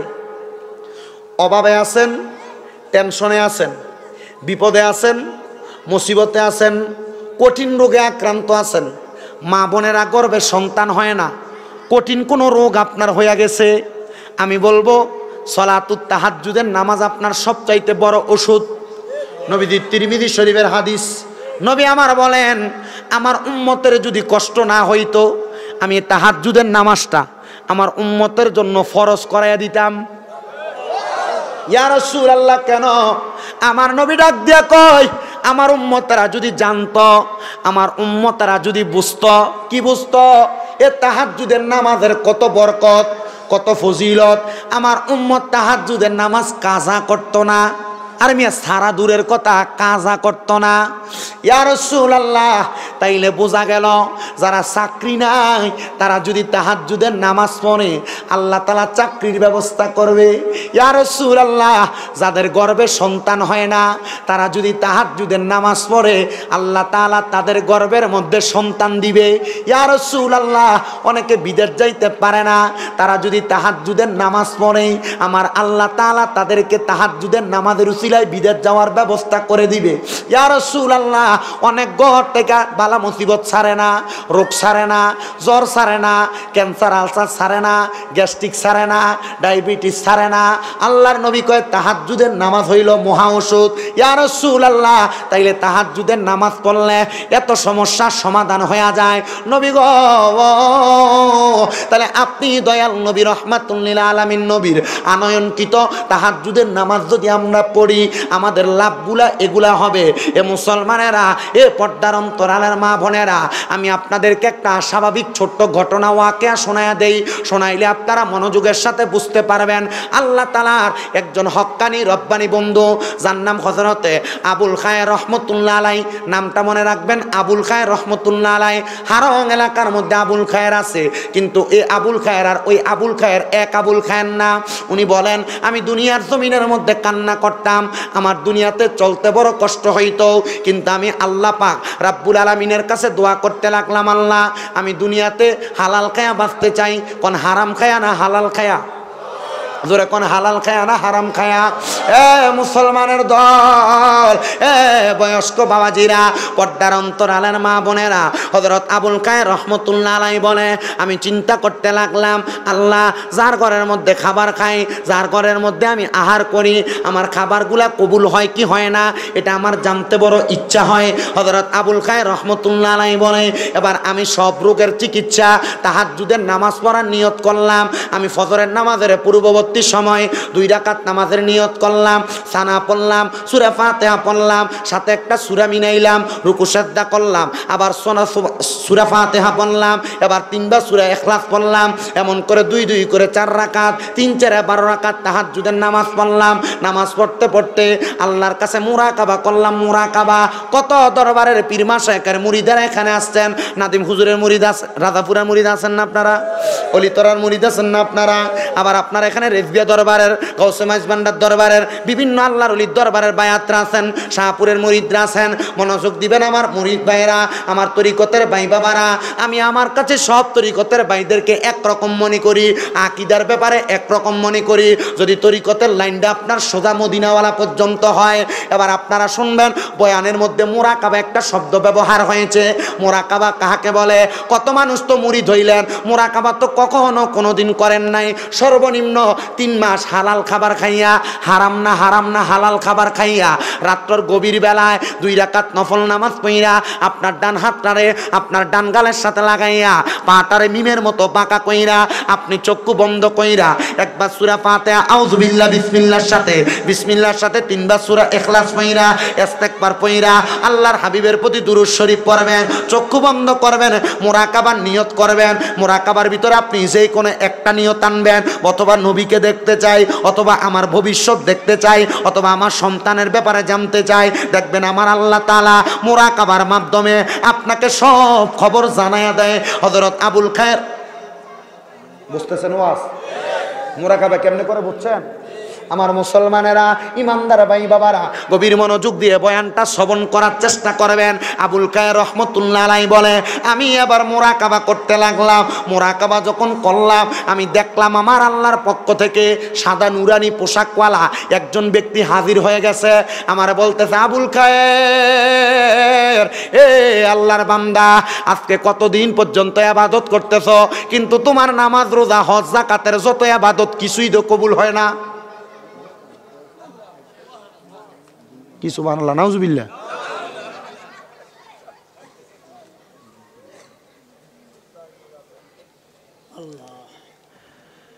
হযরত আবুল খায়ের রাহমাতুল্লাহ আলাইহি বলে,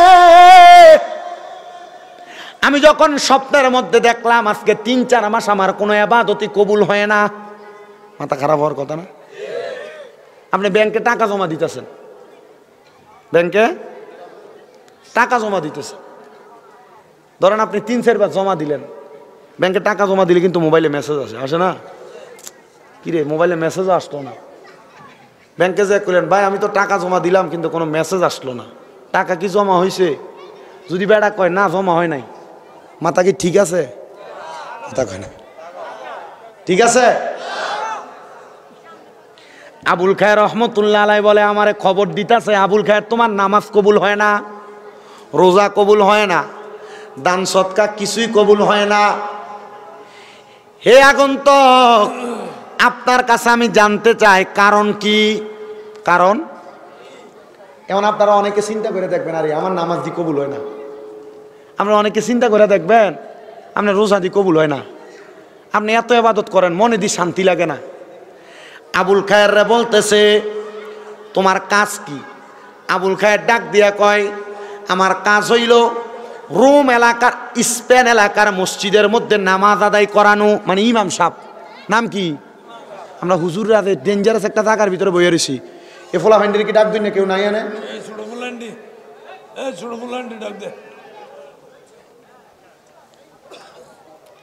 এ মুসলমানের দলেরা, আমরা হুজুররা কেমন ফাড়া বাসে আটকা, মনোযোগ দিয়ে একটু শুনবেন। শুধু হুজুররা না, যে কেউ দাওয়াত দিলে যে ধুরুম করে তার দাওয়াতে যায় প্লেট লিয়ে আমরা বইয়ালাই। সাবধান, যাত্রার ঘরে খানা খাইতে সাবধান। বলে হুজুর আমি টিহা দিয়া খাই, কাম হবে না। যদি তার খাবারটা হারাম হয়, আপনারা কোন শুকুরের গোস্ত খাওয়া হালাল না হারাম? সুদের টাকা, গোশের টাকা, পরের হকের টাকা মাইরা দিয়া গরুর গোস্ত কিনা খাইলে এটাও হারাম, খাসির গোস্ত কিনা খাইলে এটাও হারাম, মুরগার গোস্ত কিনা খাইলে এটাও হারাম। আবুল খায়ের কয়, এ আগন্তক, আমার ইবাদত কবুল হয় না কেন? কারণটা বলো। কয়, তুমি যে মানুষের ঘরে খাবার খাও, তোমার এই খাবারের ভিতরে হারাম মিশ্রিত। তোমার ইবাদত কবুল হওয়ার প্রধান শর্ত হইল কি? বলে হালাল খাবার খাওয়া। তুমি খাওনি, বলে আমারে তারা খাওয়ায়, আমি এটা গ্রহণ করি, কিন্তু কবুল হয় কিনা জানি না, এই জন্যই তো মুরাকাবা করলাম।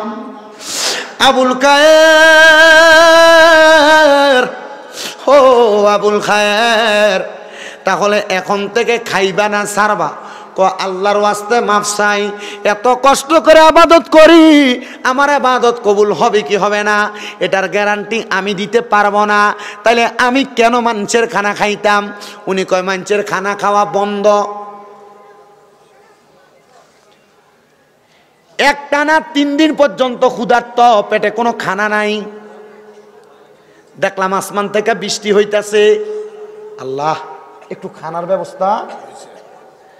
আমি আবুল খায়েরের কোনো বাড়ি নাই, গাড়ি নাই, সম্পদ নাই, কিছুই নাই। আমার একটা সম্পদ, আমার মা জননী দুনিয়া থেকে ইন্তেকাল করার আগে আমার একটা নামাজের মুসল্লা যায় নামাজ দিয়া গেছে। কি দিয়া গেছে? নামাজের মুসল্লা যায় নামাজ দিয়া গেছে। এই যায় নামাজটা আমি বৃষ্টির পানির মধ্যে ধুইলাম। ধোয়ার পরে যায় নামাজের মধ্যে আমি পানি নিতে লাগলাম। পানি নিয়ে জমায়া রাখলাম। 3 দিনের পরে 2 দিন আমি এই পানি সিপ্পা খাইছি। কিন্তু 2 দিনের পরে যায় নামাজে আর পানি নাই, সব পানি ঝইরা পড়ে গেছে।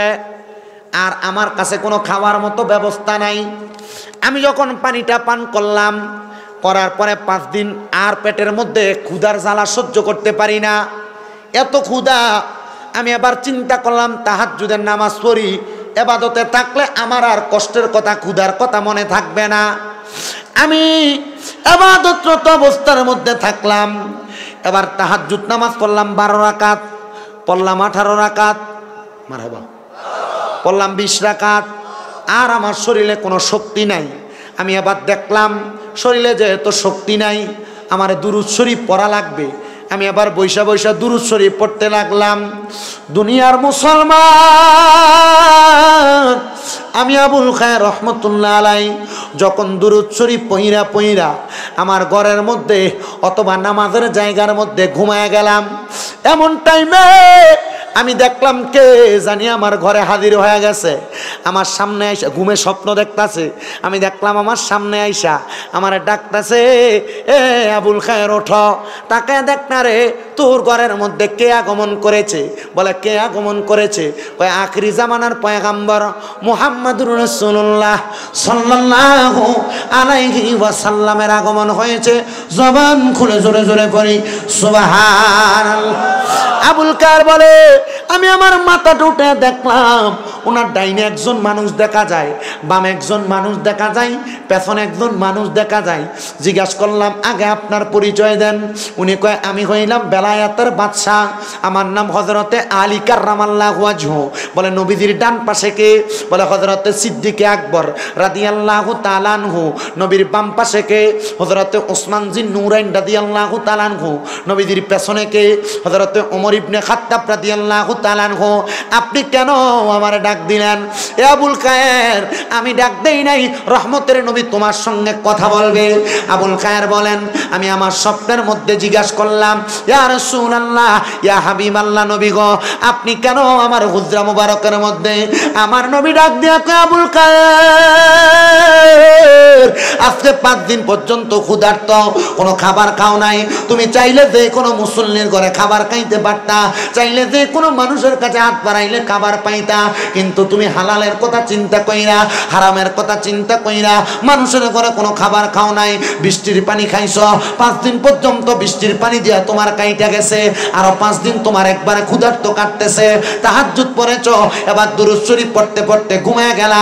আবুল খায়ের রে, আমি নবী রাহমাতুল লিল আলামিন, নবীর কোন পাগল, আমি নবীর প্রতি দুরূদ শরীফ পড়া একা একা ক্ষুধার ব্যথা অন্তরের মধ্যে পেটের মধ্যে নিয়ে ঘুমাইবো? আমি রহমতের নবীজি এই ব্যথা সহ্য করতে পারবো না।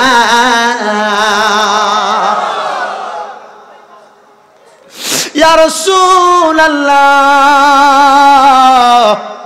ইয়া হাবিবাল্লাহ, নবী গো আপনি আমার ঘর মুবারকের মধ্যে, আমার নবীজি বললেন নেরে আবুল খায়ের, উনি বর্ণনা করতেছেন, আমি আমার আস্তিনের ভিতর থেকে হুজ্জাতুল্লাহিল মুসলিমিন কিতাবের মধ্যে ঘটনাটা উল্লেখ, আস্তিনের মধ্য থেকে রহমতের নবী আমাকে একটা রুটি মুবারক দিলেন নবীজির হাত মুবারক থাইকা। আমি রুটিটা আমার হাতে নিয়ে আমি খাইতে লাগলাম, অর্ধেক রুটি খাইলাম। এমন টাইমে আমার ঘুমটা ভাঙ্গা গেছে। ঘুমটা ভাঙ্গার পরে আমি বুঝতে পারলাম আমি একটা স্বপ্ন দেখছি, কিন্তু আমি আমার ডান হাতের ভিতর তাকায় দেখি আমার নবী আমার হাতের মধ্যে যে রুটিটা দিছিল অর্ধেক স্বপ্নে খাইছি আর অর্ধেক আমার হাতের মধ্যে। তার মানে বোঝা যায় রহমতের নবীজি ঘুমের ঘরে স্বপ্নে যদি কাউকে দেখা দেয় এটা স্বপ্ন না রে, আশেকের সাথে আমার নবীর দিদার হয়ে যায়। আল্লাহু আকবার। নারে রিসালাত, নারে গাউসিয়া, নারে বালায়াত, ইয়া ওলি আল্লাহ, আহলে সুন্নাত ওয়াল জামাত জিন্দাবাদ। জোরে কন্না মারহাবা। আরে রহমতে আলামে নবী নূরে মুজাসসাম, বলো রহমতে নূরে মুজাসসাম সাহাবীরা আতর বানাই বলেন সাহাবীরা গাম বলেন রহমতে আলম নবী নূরে মুজাসসাম বলেন রহমতে আলম নবী নূরে মুজাসসাম সাহাবীরা আতর বানাই বাবা উস্তুনে হান্নানা একটা খেজুরে গাছের নাম যাকে ধরে খুতবা দিতেন রাসূল আকরাম গাছটা নবীর বিরহে কাঁদিতে রহে হতবাক হইলেন যত সাহাবায়ে কেরাম বলেন রহমতে আল নবী নূরে মুজাসসাম বলো রহমতে हमें सहाबीरा आतर बनाई गम मुबारक सहाबीरा आतर बनाई মুসলমান এবার আবুল খায়ের রহমতুল্লাহ আলাই বলেন আমার যখন রহমতের নবীর দিদার পাইলাম আমার নবী আমার রুটিটা দেওয়ার পরে আমি বুঝতে পারলাম রহমতের নবীর দিদারটা সত্য ফুজিয়া ছিল কি যেন নামাজের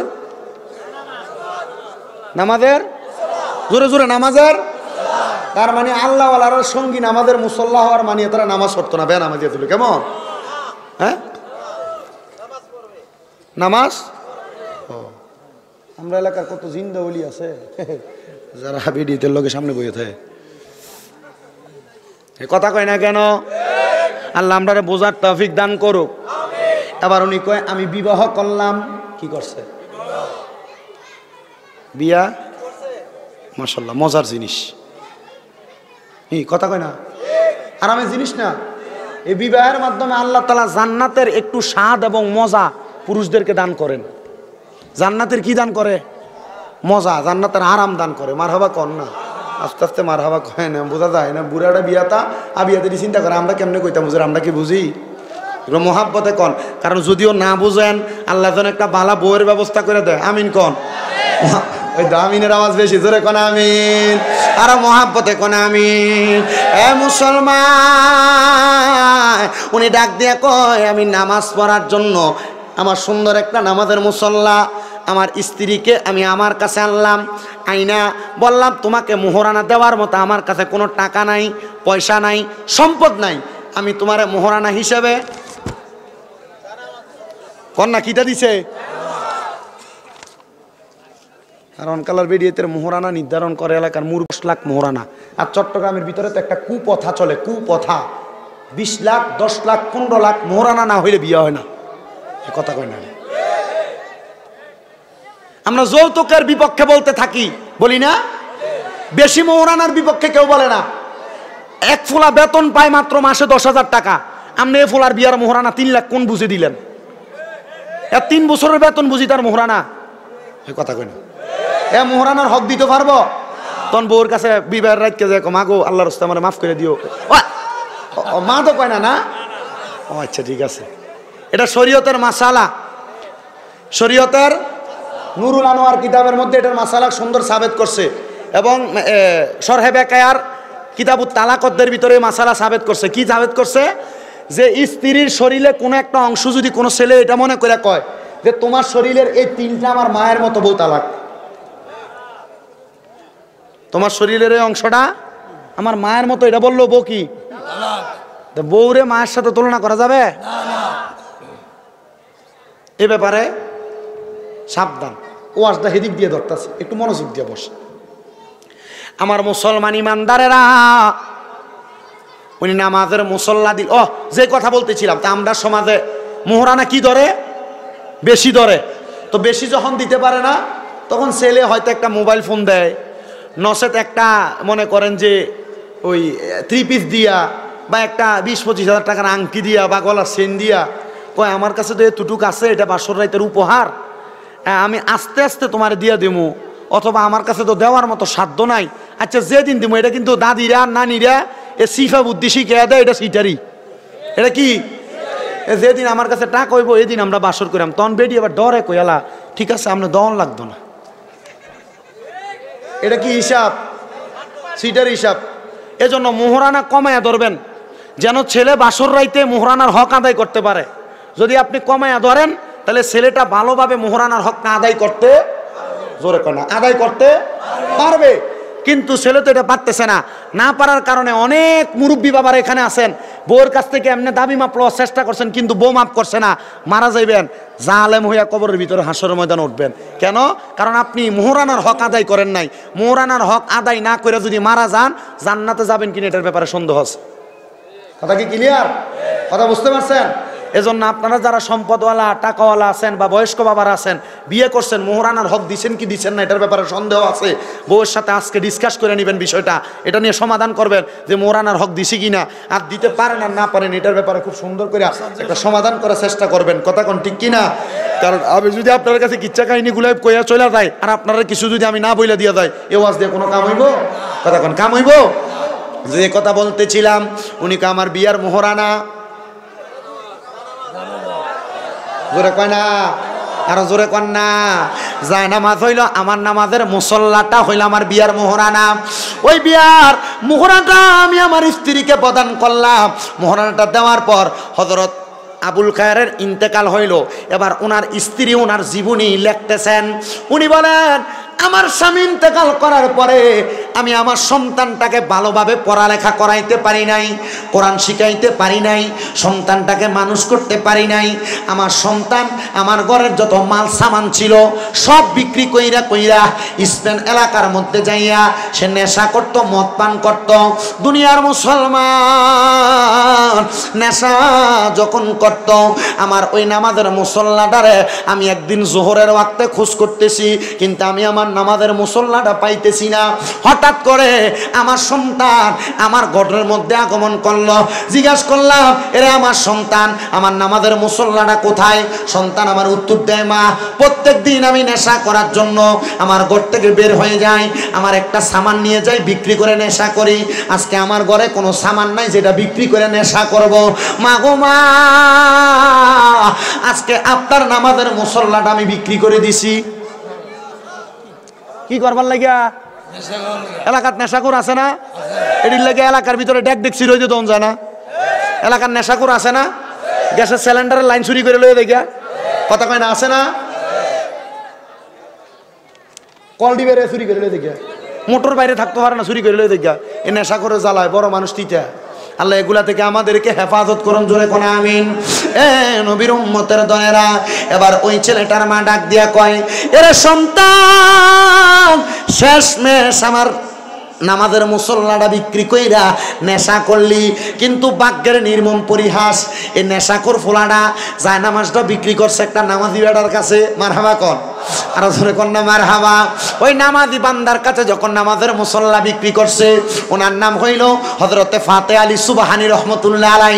হযরতে ফাতে আলী সুবহানী বলে, নামাজের মুসল্লাটা আমি আমার হাতের মধ্যে পাইয়া আমি নামাজের মুসল্লাটা নিয়া ওই স্পেন এলাকার প্রত্যেক ঘরে ঘরে গেলাম। কে এমন ব্যক্তি এত অভাবী, তার ঘরে টাকা নাই, পয়সা নাই, নামাজ পড়ার মুসল্লা বিক্রি করে দিছে? আহা, আমি সব ঘরে গেলাম, কোনো ঘরের সামনে যাই আমি সন্ধান পাইলাম না।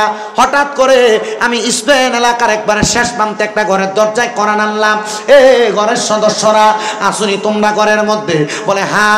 একজন মহিলা জবাব দেয়, হুজুর আমি আছি। বলে তোমাদের ঘর থেকে একটা নামাজের মুসল্লা বিক্রি হয়েছে কিনা? বলে হ্যাঁ, আমার একটা নামাজের মুসল্লা বিক্রি হয়েছে। এই কথা শুই না মহিলাটা ঘর থেকে বাইর হয়ে আসছে, আইসে আবার কয়, হুজুর নামাজের মুসল্লা কি আপনার কাছেই বেচছে? বলে হ্যাঁ হুজুর, অভাবে পয়রা নামাজের মুসল্লা বেচে নাই, আমার সন্তান নেশা করার জন্য নামাজের মুসল্লাটা বিক্রি করে দিছে। এবার আল্লাহর ওলি কয়, কি বলেন? আমার চক্ষু কপালের দিকে উঠতে লাগলো। আমি আবার জিজ্ঞাসা করলাম, মা আপনার সন্তানকে এতই নেশা করে? ওই মা ডাক দিয়ে কয়, হুজুর আমার সন্তানটারে লইয়া আমি বড় চিন্তিত, এটারে কেন আল্লাহ হেদায়েত দেয় না? হুজুর আপনি কি আমার সন্তানটারে হেদায়েত করতে পারবেন না? হুজুর কয়, মা আল্লাহর ওলিরা চাইলে অনেক কিছুই পরিবর্তন করাইতে পারে, করতে পারে, এই ক্ষমতা দিছে একজনকে। ও মুসলমান, এবার আল্লাহর ওলি কয়, মা আপনার সন্তানকে পাঠাইবেন। হুজুর আমার ফুতে তো নামাজই পড়ে না। আপনি যে স্পেন এলাকার মসজিদের ইমাম সাহেব, আপনার কাছে পাঠামু কেমনে? আমার সন্তান তো যাবে না। ডাক দিয়া কয়, মা আপনার সন্তানকে আপনি বলবেন তুই যদি স্পেনের ওই মসজিদের ইমামের কাছে যাস, আগামীকালকে নেশা করার জন্য যে টাকা লাগবে ওই টাকা তোরে ওই ইমাম দিয়ে দিবে। মা কয়, আমি হুজুরের কথা মোতাবেক তারা আদেশ করলাম। ওই সন্তান হুজুরের কাছে গেলেন। হুজুর কয়, বাবা কেন আসছো? হুজুর আপনি নাকি বলছেন আজকে নেশা করার টাকা আমারে দিবেন। হুজুর বলে, হ্যাঁ, তবে শর্ত আছে। স্পেনের এই বড় মসজিদের সামনে একটা পুকুর আছে। বলে, হ্যাঁ, এই পুকুরের পানির মধ্যে বিসমিল্লাহ বলে 3টা ডুব দেওয়া লাগবো, আর নচেত তোমারে আমি এই অর্থ দিরহামগুলা দিব না। এ হুজুর টাকা দিবেন তো দিবেন, খাটাইয়াই দিবেন। বলে, হ্যাঁ, যাও না মসজিদের এই পুকুরের মধ্যে তুমি ডুব দিয়া দাও। পোলা ডুব দিছে 3টা। কয়টা? বলছে কি জোরে কোন? পড়ছে কি? বিসমিল্লাহ পড়া ডুব দিছে। মুসলমান ও নবীর উম্মতের দলেরা মনোযোগ দিয়া শুনবা। সন্তান ডুব দেওয়ার পরে আল্লাহর ওলি ঠিক কথা মোতাবেক হাতের মধ্যে স্পেনের টাকাগুলা দিয়া দিছে। ওই ছেলে টাকাগুলা নিয়ে রাস্তা দিয়ে হাঁটে, মানছে তারে দেখতে দৌড়ে দৌড়ে ফালায় জায়গা, তারে দেখা এর কাম দইল মানুষের দরকার নাই, আমি টাকা দিয়ে নেশা করিলাম। মদের বাটিখানায় যেছেন, মদের বাটিখানার মানুষ এর চেহারা দেখা সব দৌড়ে দৌড়ে পালাই গেছে। কয়, আরে মদ কিনবো কার থেকে?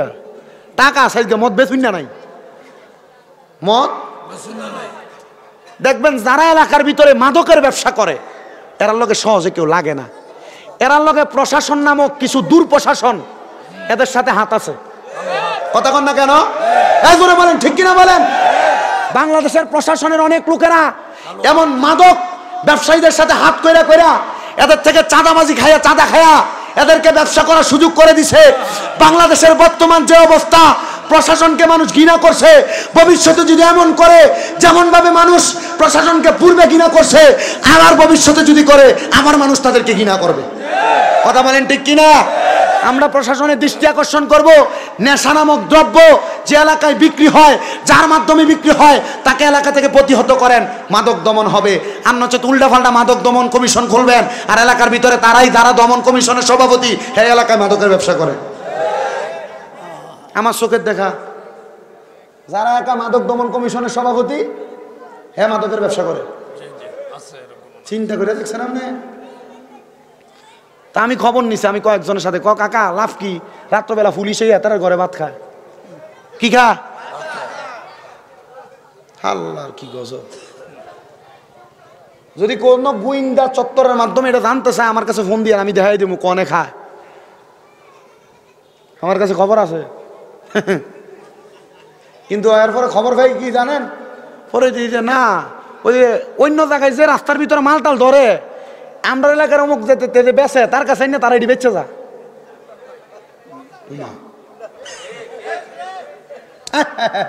আমি একবার দিই সদর দক্ষিণ থানা এবং কুমিল্লা সদর থানা 2 গাড়ি আমার বাড়ির সামনে। কারণ কি রে, গাড়িও সরে না। আমার ড্রাইভারে বললাম গাড়ি ঘুরা, গাড়িতে তো সরে না। পরে 999 কল দিছি, দিয়ে কইছি পুলিশের গাড়ি রাস্তার ভিতরে ফালাই রাখছে, ড্রাইভার হয়তো বা কোনো অপারেশনে গেছে। আমি বললাম অপারেশনে গেছে? অপারেশনে 2 থানার মানুষ, এটা সদর থানা, সদর দক্ষিণের থানার পুলিশ এই কেমনে নেয়? তাড়াতাড়ি খবর দেন। পরে দেখলাম যে বেশি দেরি হতো, মাহফিল করেছি, ঘুমান লাগবো। পরে ড্রাইভার ওখান থেকে ফিরে দিয়ে 8টা বাড়ি দিয়েছি। আপনারা বলেন এমন অপকর্ম বাংলাদেশে আছে না নাই? কথা কোন আছে না নাই? আমি আল্লাহর কাছে একটা দোয়া করছি, সরকার যখন পতন হইল, বাবুরে বাবা কেউ যদি আপনারা আমার কথার বিরোধিতা করেন, আমি এগুলা নিয়ে কথা বলি না মাহফিলে। সরকার পতনের পরে আমি আল্লাহর কাছে একটা দোয়া করছি, আল্লাহ বাংলাদেশের কেন্দ্রীয় জায়গাগুলো তো খালি, আল্লাহ এই জায়গাগুলোর ভিতরে এমন একটা লোক বহাও যে আল্লাহর কোরআন দিয়া এই দেশটারে চালাইব। কি লেগা? আমি চিন্তা করলাম আল্লাহর কোরআন দিয়ে দেশ চললে নেশা, মাদক, দুর্নীতি চলবে না। কথা কন না কেন? আর এমন দুর্নীতি যারা করবে তারা ডাইরেক্ট বাইতুল মুকাররমের সামনে ফাঁসি দেওয়া হইব। কথা কন না কেন? তো কোরআনের আইন বাস্তবায়ন হইতো না, এমন কামও শেষ হইতো না। বাংলার মানুষ এই জ্বলায় জ্বলতে থাকবো, জ্বলতে হইব কয়লা, কয়লার থেকে জ্বালায় বানাইবো শালি, এরপরে কবরে দেবেন শেষ। কথা কন না কেন? এর থেকে বালা আল্লাহুম্মা সাল্লি আলা এমনি আছি, মোটামুটি এমনি করে কোনো রকম চল্লা দেবেন, আল্লাহর ইবাদত নামাজটা পড়বেন, আম্মা আব্বার খেদমত করবেন, এরপর আর কিছু লাগবো? কথা কন লাগবো? আল্লাহ কবুল করক, জোরে কন আমিন। আব্বা আল্লাহর চাই কোনো রাজনৈতিক বক্তব্য দেই না, রাজনীতির অন্তঃস্তরের রাহটাও আমি বুঝি না। যদ্দূর কইছি অদ্দূরের ভিতরে মাথা রাখবেন, দেখবেন ইমানটা তাজা হবে, ইমান পরিপূর্ণ হবে। আল্লাহ বোঝার তৌফিক দাও। কেমনে আমিন? কারো জোরে কোন আমিন। একটু পরে হুজুর আসবে, প্রধান বক্তা মূল্যবান তাকরীর করবেন আপনাদেরকে নিয়ে। ঘটনাটা শেষ করতে চাই, রাজি আছেন ইনশাআল্লাহ? উনি বলেন এবারে ছেলেটা মদের বাটিখানার মধ্যে যাওয়ার পরে এই বাটিখানার সব মানুষ পালায়া গেছে। ওই ছেলেটা বলে সব মানুষ যখন আমারে দেখা দেখা পালায়া যায়, এবার আমি গেলাম আমার মার কাছে, কারণ সব জায়গার মানুষ আমারে দেখা ফলাইলেও মা ফলাইতো। ছেলে ডাক দিয়া কয় আমার মার সামনে যাওয়ার পর আমার মাও দিয়ে আমারে দেখতে বেহুশ হয়ে গেছে গা। এবার আমি আমার ঘরের আয়নার দিকে তাকাইলাম, তাকানোর পরে দেখলাম আমার চেহারাটা কালো কুৎসিত, আমার চেহারাটা বড় কুৎসিত হয়ে গেছে। ওই আল্লাহর ওলির দরবারে যা বললাম হুজুর কি পানির মধ্যে গোসল করাইলেন? চেহারা তো সুন্দর না, কালো হয়ে গেছে, মানুষ আমারে গ্রহণ করে না, আমারে তাদের কাছে রাখে না। হুজুর, ও হুজুর গো, আপনি যে এখানে আমাকে গোসল করাইলেন, কেউ যেহেতু আমারে রাখে না, আপনার কাছে আমারে জায়গা দেন। হুজুর কয় আব্বা আল্লাহর দোহাই কোনো নেশা করে জায়গা আমার কাছে, আমি কার কাছে যাব? বলে বাবা একটা শর্ত আছে, আমার কাছে থাকতে পারবা। কেমনে? নেশা ছাড়া লাগবে। ফোলা কয় কি করবো, কোনো জায়গায় যেহেতু জায়গা নাই, নেশা ছাইরেই দিই। সাইরা দিয়া আল্লাহর ওলির সোহবতে থাইকা 6 মাসে কোরআন শিখছে। কয় মাস? 5 বছরের মাথায় 3 বছরের মাথায় হাদিস শাস্ত্র শিখছে। 5 বছরের মাথায় কোরআনের তাফসীরের পরিপূর্ণতা পাইছে। 7 বছর আল্লাহর ওলির দরবারে কাটাইছে। এমন টাইমে আল্লাহর ওলি ডাক দিয়া কয় বাবা তাড়াতাড়ি চলো তোমার বাড়িতে। হুজুর আমারে তো কেউ রাখবে না বাড়িতে, আমারে কেউ পছন্দ করে না। হুজুর ডাক দিয়া কয় বাবা আমার সন্তান 7 বছর আমার কাছে মানুষ হইতেছ, ঘরের মধ্যে মা রাখবে না কারণ চেহারা কালা। মনে আছে 7 বছর আগে কোন পানিতে গোসল করাইছিলাম? হুজুর কোন পানি? কয় এই যে সামনের পুকুর। যারে বিসমিল্লাহ কয়া এই পানির মধ্যে আবার 3টা ডুব দে। মারহাবা। এ মুসলমানেরা এখান থেকে আরেকটা মাসালা শিখেন। যাদের গোসল ফরজ হয়, আমারও বলি পর্দার আড়ালে যে মা বোনেরা শুনতেছেন, এখানে যে মুরব্বী বাবারা, বয়স্করা, নাবালক থেকে সাবালক হওয়া ছেলেরা, গোসল যাদের ফরজ হয়, ফরজ গোসল কেউ যদি সুন্দরভাবে পরিপূর্ণভাবে সুন্নত মাইনা না করে তাহলে সে অপবিত্র থাইকা যায়, নামাজও আল্লাহর কাছে কবুল হয় না। ফরজ গোসল কিভাবে করবা? মনোযোগ দিয়া শুনবা, মনোযোগ দিয়া শুনবা, মনোযোগ দিয়া শুনবা। বিয়েতে বেটারা দুরুম করে যে গোসল করে শেষ করে লাও, মনে করছো শরীর পবিত্র না, তোমার শরীর পবিত্র না। ফরজ গোসলের সিস্টেম বলে হুজুর অজু করলে তো চলবো। আরে না মিয়া, ফরজ গোসলের সিস্টেম তোমার বাম হাত দ্বারা ডান হাত দিয়ে তোমার লজ্জাস্থানে পানি ঢালবা, বাম হাত দ্বারা পরিষ্কার করবা, 3 বার পানি ঢাইলা 3 বার পরিষ্কার করবা। তারপর তুমি তোমার লজ্জাস্থান ধৌত করার পর হাতটা ভালো করে ধুইয়া ভালোভাবে কুলি করবা, নাকে পানি দিবা, ডান দিকে 3 বার পানি দিবা, বাম দিকে 3 বার পানি দিবা, তারপর মাথায় পানি ঢালবা। এটা হবে ফরজ গোসলের মূল নিয়ম। তাহলে তুমি পবিত্র। আন্নচেত এতদিন যদি এই নিয়মের বাহিরে কোনোভাবে গোসল করে থাকো তাহলে তোমার এই গোসলের মাধ্যমে পবিত্র হও নাই। মুসলমান ইমানদার নবীর উম্মতের দলেরা ছেলে 3 বার ডুব দিয়া এবার আল্লাহর ওলির সঙ্গে তার ঘরের দরজায় সালাম দেয়, দরজা খোলে না। আরেকটা মাসালা, কারোর ঘরের দরজায় গেলে 3 বার সালাম দিবেন, দরজা না খুললে ওই ঘরে প্রবেশ করবেন না। ছেলে কয় 3 বার সালাম দিলাম, মায়ের ঘর, অনেকক্ষণ জবাব নাই। আল্লাহর ওলি কয় দরজা ভাঙ্গ। প্রবেশ করলাম, যাইয়া দেখলাম আমার মা নামাজের মুসল্লায়, আমার মারে ডাক দিলাম নামাজরত অবস্থায়। চিন্তা করলাম এখন ডাক দেওয়া যাবে না, অনেকক্ষণ অপেক্ষা করলাম। 3 তাসবিহ 5 তাসবিহ 7 তাসবিহ পরিমাণ, কিন্তু আমার মা কোনো কথা বলেন না। আল্লাহর ওলি আমারে কয় মায়ের ডান দিকে আঘাত করো অথবা মায়ের ডান দিকে হাতটা লাগাও। উনি কয় আমি ডান দিকে হাতটা লাগাইলাম, লাগানোর পরে দেখলাম আমার মা কাইত হয়ে ডান দিকে পড়ে গেছে।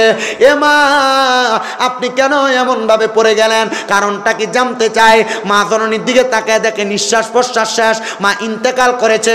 ইন্না লিল্লাহি ওয়া ইন্না ইলাইহি রাজিউন। নারায়ে তাকবীর, নারায়ে রিসালাত, নারায়ে গাউসিয়া, আহলে সুন্নাত ওয়াল জামাত, রাজাপুরা দরবার শরীফ, ডক্টর সৈয়দ নজরুল ইসলাম ভাই সাজারি সাহেবের আগমন, হারংবাসীর পক্ষ থেকে হযরত শাহজালাল রহমতুল্লাহ আলাইহি ইসলামী যুব সংগঠন, হুসাইনিয়া যুব কমিটি, আহলে সুন্নাত ওয়াল জামাত, নারায়ে তাকবীর, নারায়ে রিসালাত। আল্লামা হযরত মাওলানা ডক্টর সৈয়দ নজরুল ইসলাম ভাই সাহেবের আগমন, দাদা ভাইয়ের আগমন, জোরে বলেন মারহাবা। আপনি এখানে বসেন,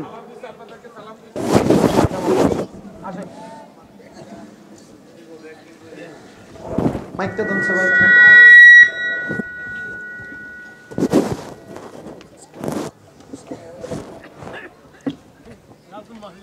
সবাই কোন আলহামদুলিল্লাহ। এলেমের বহরতায় সুন্দর তকরির করবেন আপনাদের। আমি যা বয়ান করছি এই বয়ানের মূল কথা, হুজুর আমি কি 1 মিনিটে কি শেষ করব? জি জি জি জি এই বয়ানের মূল কথা, এই সন্তান মাকে দেখছি ইন্তেকাল করছে, জানাজা একটু খুলে ফেলেন, এটা দেখা যায় কবরে নামাইছে। কবরে নামানোর পর ওই যে আল্লাহর ওলির কাছে 7 বছর ছিল,